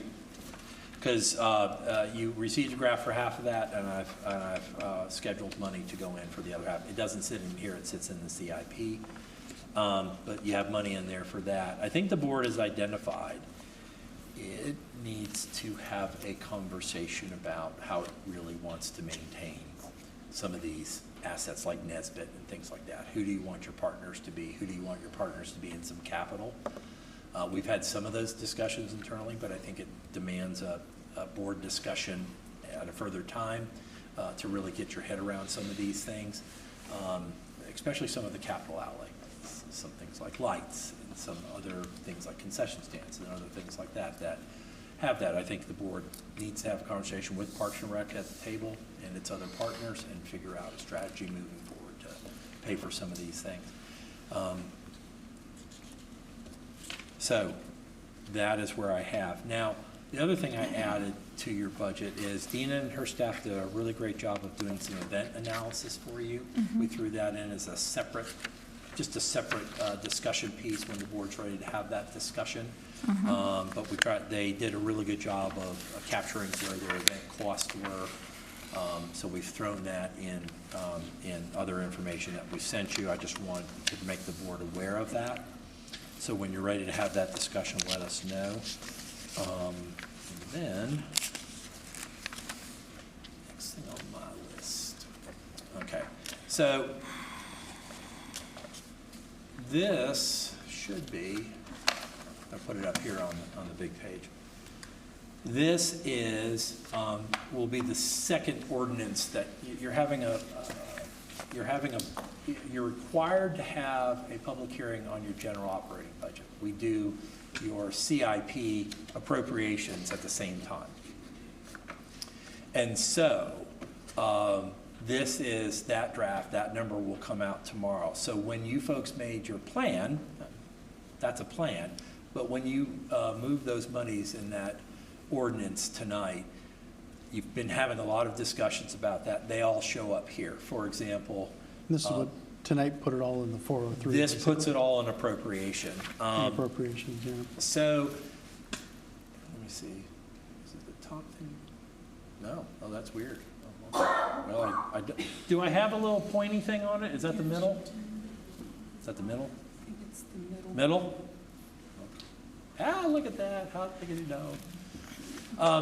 On the revenue side, for example, Parks and Rec, general fund, I've recommended moving 250 over to meet our match, then you get 250 from the grant. So that shows up here, then it moves over in the expenditure side. Helms Design, now the rest of these are all And transportation. that's facility expenses that we're expecting next year. Yes. For grants that we had received or about to receive. Yes, that's exactly right. And then you'll notice here, you see Fund 406, Fund 403, Fund 403, Fund 470, Fund 120. So outside of the 250, you're not pulling anything over from general fund this year. My recommendation in the budget is you're going to add to capital outlay in Fund 403 at an amount of 300,000 and another 300,000 for capital, for future capital reserves in Fund 403. You have to do that as a principled amount, or you know in future years you have expenses coming back. So if we don't do it now, we need to do that. On the expenditure side, though, you see what these specifically are for. There's the grant, that's that $500,000 total. And that is for 12 Mile Creek, Dina? Yes, sir. Yeah, got it. All right. I'm getting better. Helms Design at 750. Helms Design right away is there. Pine Oak Signal. This is the amount that will finish Pine Oak Signal. You have monies in the reserve of this amount. That's what will come out there. Millbridge Signal. There's your Millbridge Signal. 75. I always get these messed up, but at Old Providence is 710. The Broome Street amount you'll need for this year is 967, and that'll make that project whole. You will also have Kensington. That's the part you're seeing dug up right now and all of those things going on. That's that amount.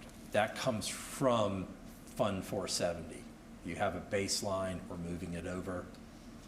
And then you're getting a grant from Campo at 374.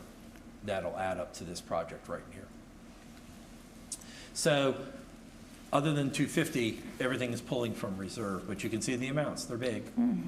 They may, they're also in, I will tell you, they're also in this year's budget. We just did some maneuvering to maneuver them around though. So in this year, you had about 2.8 million in capital cost.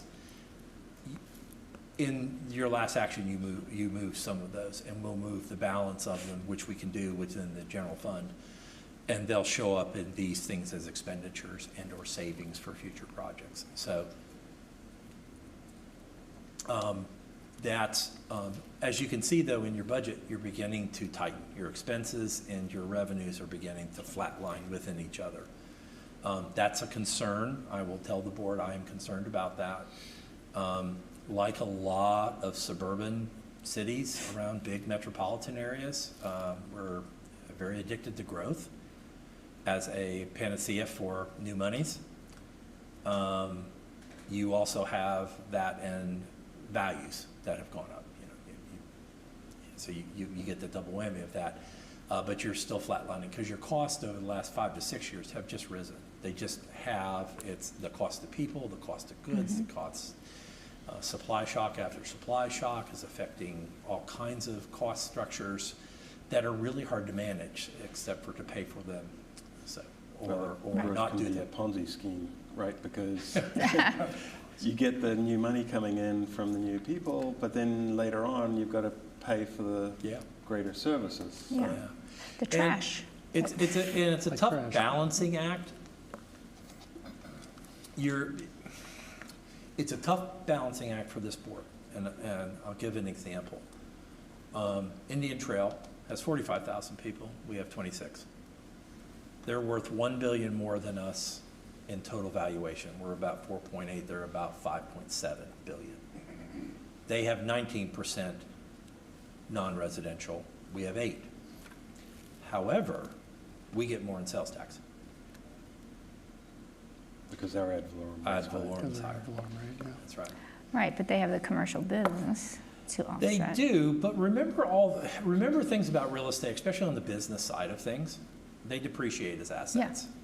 So there's more consideration given in that, especially in a reassessment year, than you will get on your house, unless the trend is that all square footage for homes is decreasing evenly across a spectrum. Appraisals are tough things. I wish I understood them 100%. I don't. But that's a good example. Their house, our house value is around $475. Yours is about $670, $700, somewhere in that range. You have higher values, but remember that the other thing is with commercial comes cost. I will tell you this much. I love our downtown. We do not have to send our cops down in our downtown like we would if we had a Walmart 24 center. Matter of fact, we'd have to almost literally you see it a lot of times, especially in small towns, they set up a shop there from 10 to 4 in the morning. It's a grand experience at the Walmart. So it's not when I go, but I have run there for diapers before in my career. So commercial comes with cost trade-offs too. It also comes with traffic trade-offs as well. So there's a lot going on. And Indian Trail is an interesting comparison. They do not have a water and sewer control either, like we don't. So they have fair that to say that the value to the town's budget of commercial would come more from the property taxes than the ad valorem revenue because of all the filtering that happens with the ad valorem?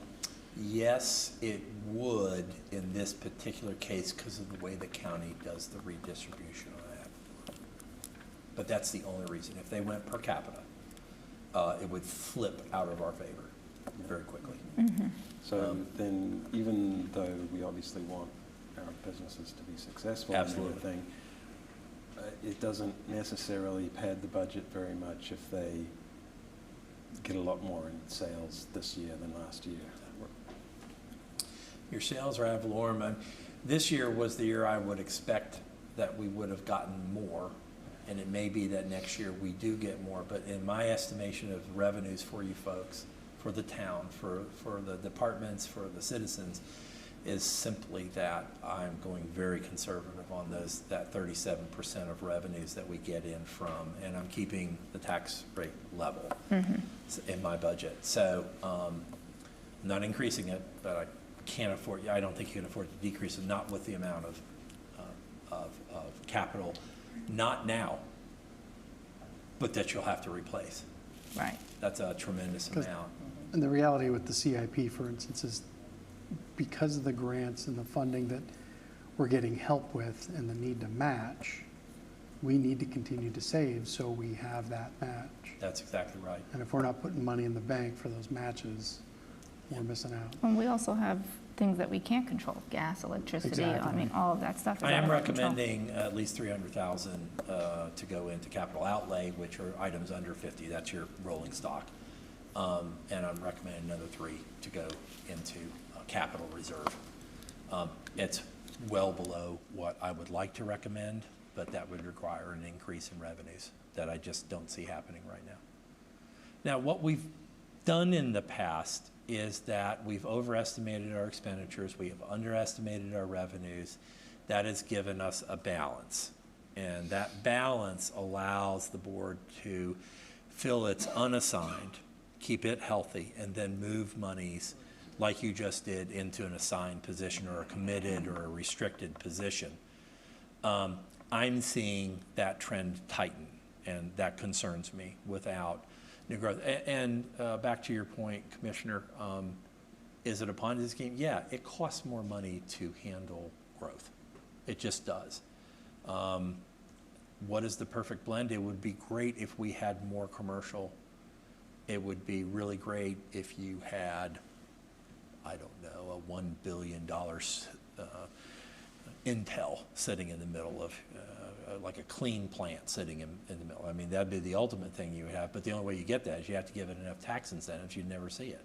So there's trade-offs in that world. Exactly.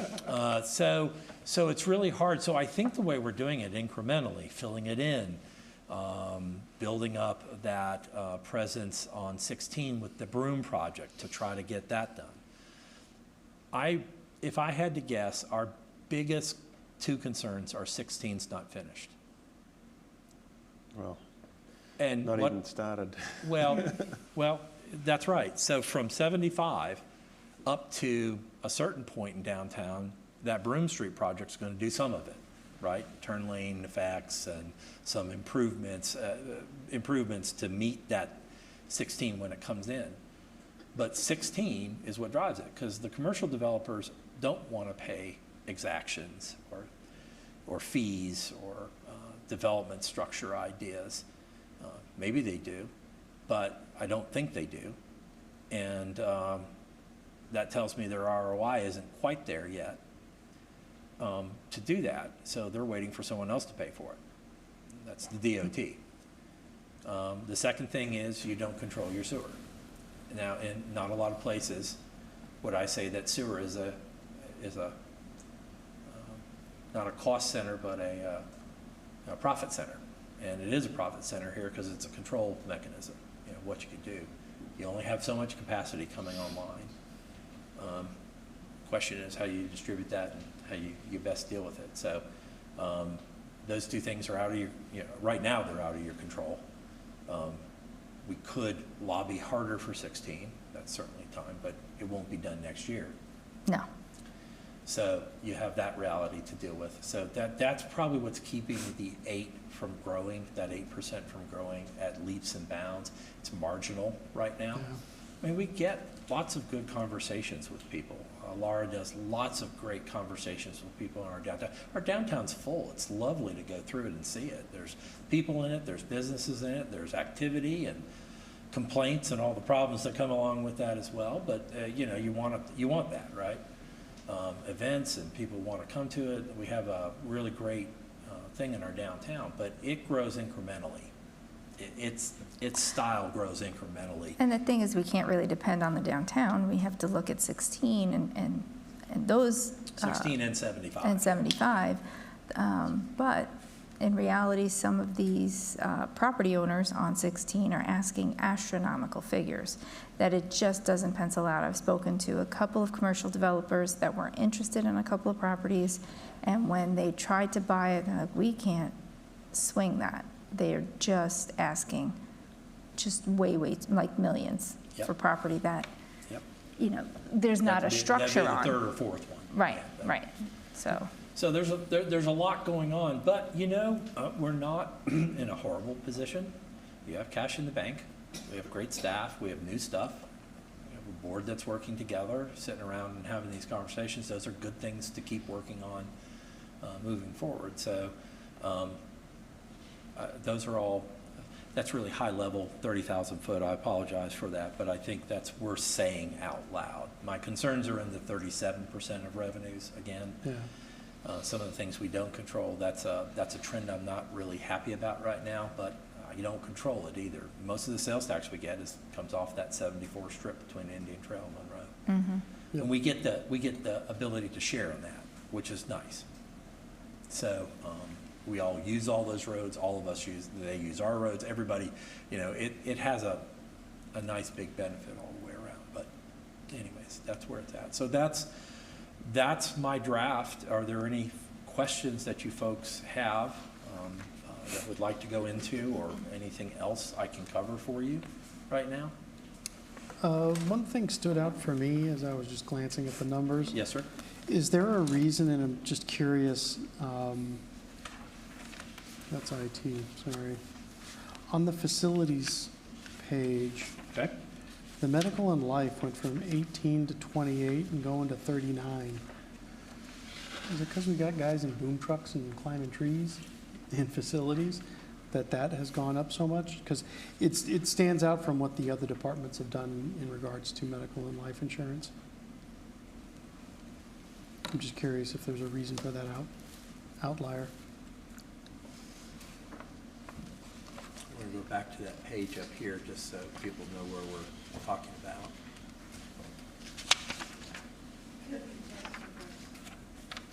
I'm sorry? Rosie, Emily, why don't you guys come on up? What were you looking at? It's medical and life. It goes from Oh. 18 to 28 to 39. Just all went up. The medical and life insurance, yeah. I mean, it's just everything. Way more than other departments have gone up. That's the only reason I'm asking. Oh, It's different from all the other departments, basically, Is in it terms of its headcount? level of increase. Head count? Could be headcount. Okay. So last year when we budgeted for one full-time person. I don't think we budgeted for Paul for the full year. We had him the full year? Okay, so it could be that we didn't copy the number over correctly. I'll double check it. Okay. But, So it's mainly related to headcount? yeah, so, I mean, there's a certain cost for each Certainly. individual, and we calculated the cost of the health insurance, the dental, and the vision, Yeah. and the life insurance. So it is about $25,000 a piece. Okay. So that's just driven by headcount primarily. I'm just curious why that increase was so different from all the other departments. Because there weren't big jumps like that in other departments, so that's Yeah. fine. Because, again, I'd forgotten that our facilities, it's not that many people. So But we will adding double one check all the is numbers though, and noticeable. again. Okay. But, Yeah, yeah. we're gonna, tomorrow, we will spend time, making sure everything's cleaned up so that the number Yeah. that goes out is tight. We'll check that. Thank you for noticing that. And then for the business development, I noticed the parking is going up to 34. Is there another lot that's going to come online, or? Yeah. There's another lot that's gonna go up in price. And there's another lot going up in price? Trying to think which one. And the second thing we did is we moved costs from this year over into next year because we're not going to be able to finish Howie Mine this year. We're going to have to finish it next year. So those Okay, so monies some are of this moved. year's costs are coming in Yeah. next year. Yeah, and then we're also doing other improvements in the right-of-way as well. right. Okay. Are we bundling parking improvements in that line item? Yeah, Not just the leases? yeah. Okay. Those are my questions at the moment. I'm okay. Yeah, I probably need to spend more time looking at these numbers, but there was some really good stuff in your manager's report. It was great to see the facility rental revenue increased a lot. There's sort of a balance between public good and sort of upselling your residents, Yeah. You don't want to force everyone to pay for something they don't really want, but then you also, for those who do want it, maybe they should pay a little more in fees. And they are. Yeah. And we've increased that. We've also recommended increases in some other fees as well for you folks. But, yeah, I think that's a good recognition. I mean, Yeah. they are trying to recover back more. And I mean, they do so much work with the community, and it's appreciated. A lot of the programs, like the senior bingo, which is fun. Oh, they love that. I like senior bingo. They're friendly. Although Dina has some staff people that will get you pretty good on bingo. Yes. Is that a fair statement, Dina? That's a fair statement. Yeah. I've lost money to some of those folks down there in bingo. It's like, really? If it was poker, it'd be one thing, but no, it's bingo. So anyway. Yeah. So, Okay, yeah. well, thank you for that feedback. I appreciate that, because that's the direction you wanted them to go in. Yeah. I hope they've shown you a good effort to get that there, that the costs have been contained, and they're increasing those returns. Well, it takes a couple of years to figure that out, and with the program and the summer camps that happen, and All the the adult with disabilities programs that they're incorporating, which I like to see. And I think the word is getting out that we're providing those, and I think there will be more of a need. And I know that sometimes people may say, well, I already pay taxes, but that doesn't cover everything, and we have to staff, and we have to, get prizes, and we give snacks, and so, I do appreciate that because, I do attend a lot of the events, and they do put a tremendous effort on being innovative, finding new things to do with the kids and adults. They're safe, and too. they're safe. Events, yep. A Zumba class here and there, so it's all good. Oh, it's a Zumba class. Yes, I won't do that because we don't need to be doing that. It's like me and Pilates. You don't want to see me ever do that. Any The other food questions? truck comparison Yeah. was interesting too, food truck fees. Looks like we're on par or maybe a little higher than other places for food truck fees. The feedback that we sometimes hear from the businesses is that they don't like food trucks competing, Sure. And that's fair enough. I think it's less of an issue when there's a big festival, Yeah. but on a regular basis, they feel like they're a brick and mortar building, they're paying rent, they're paying insurance, they have to deal with the health department, and then a food truck can just roll up, may not even be registered in Union County.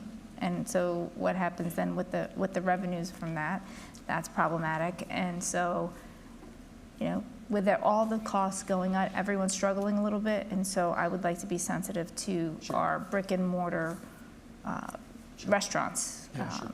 Yeah, Whenever if we we can. have food trucks banging down the door to come in, maybe the fees could be a little higher, I don't know.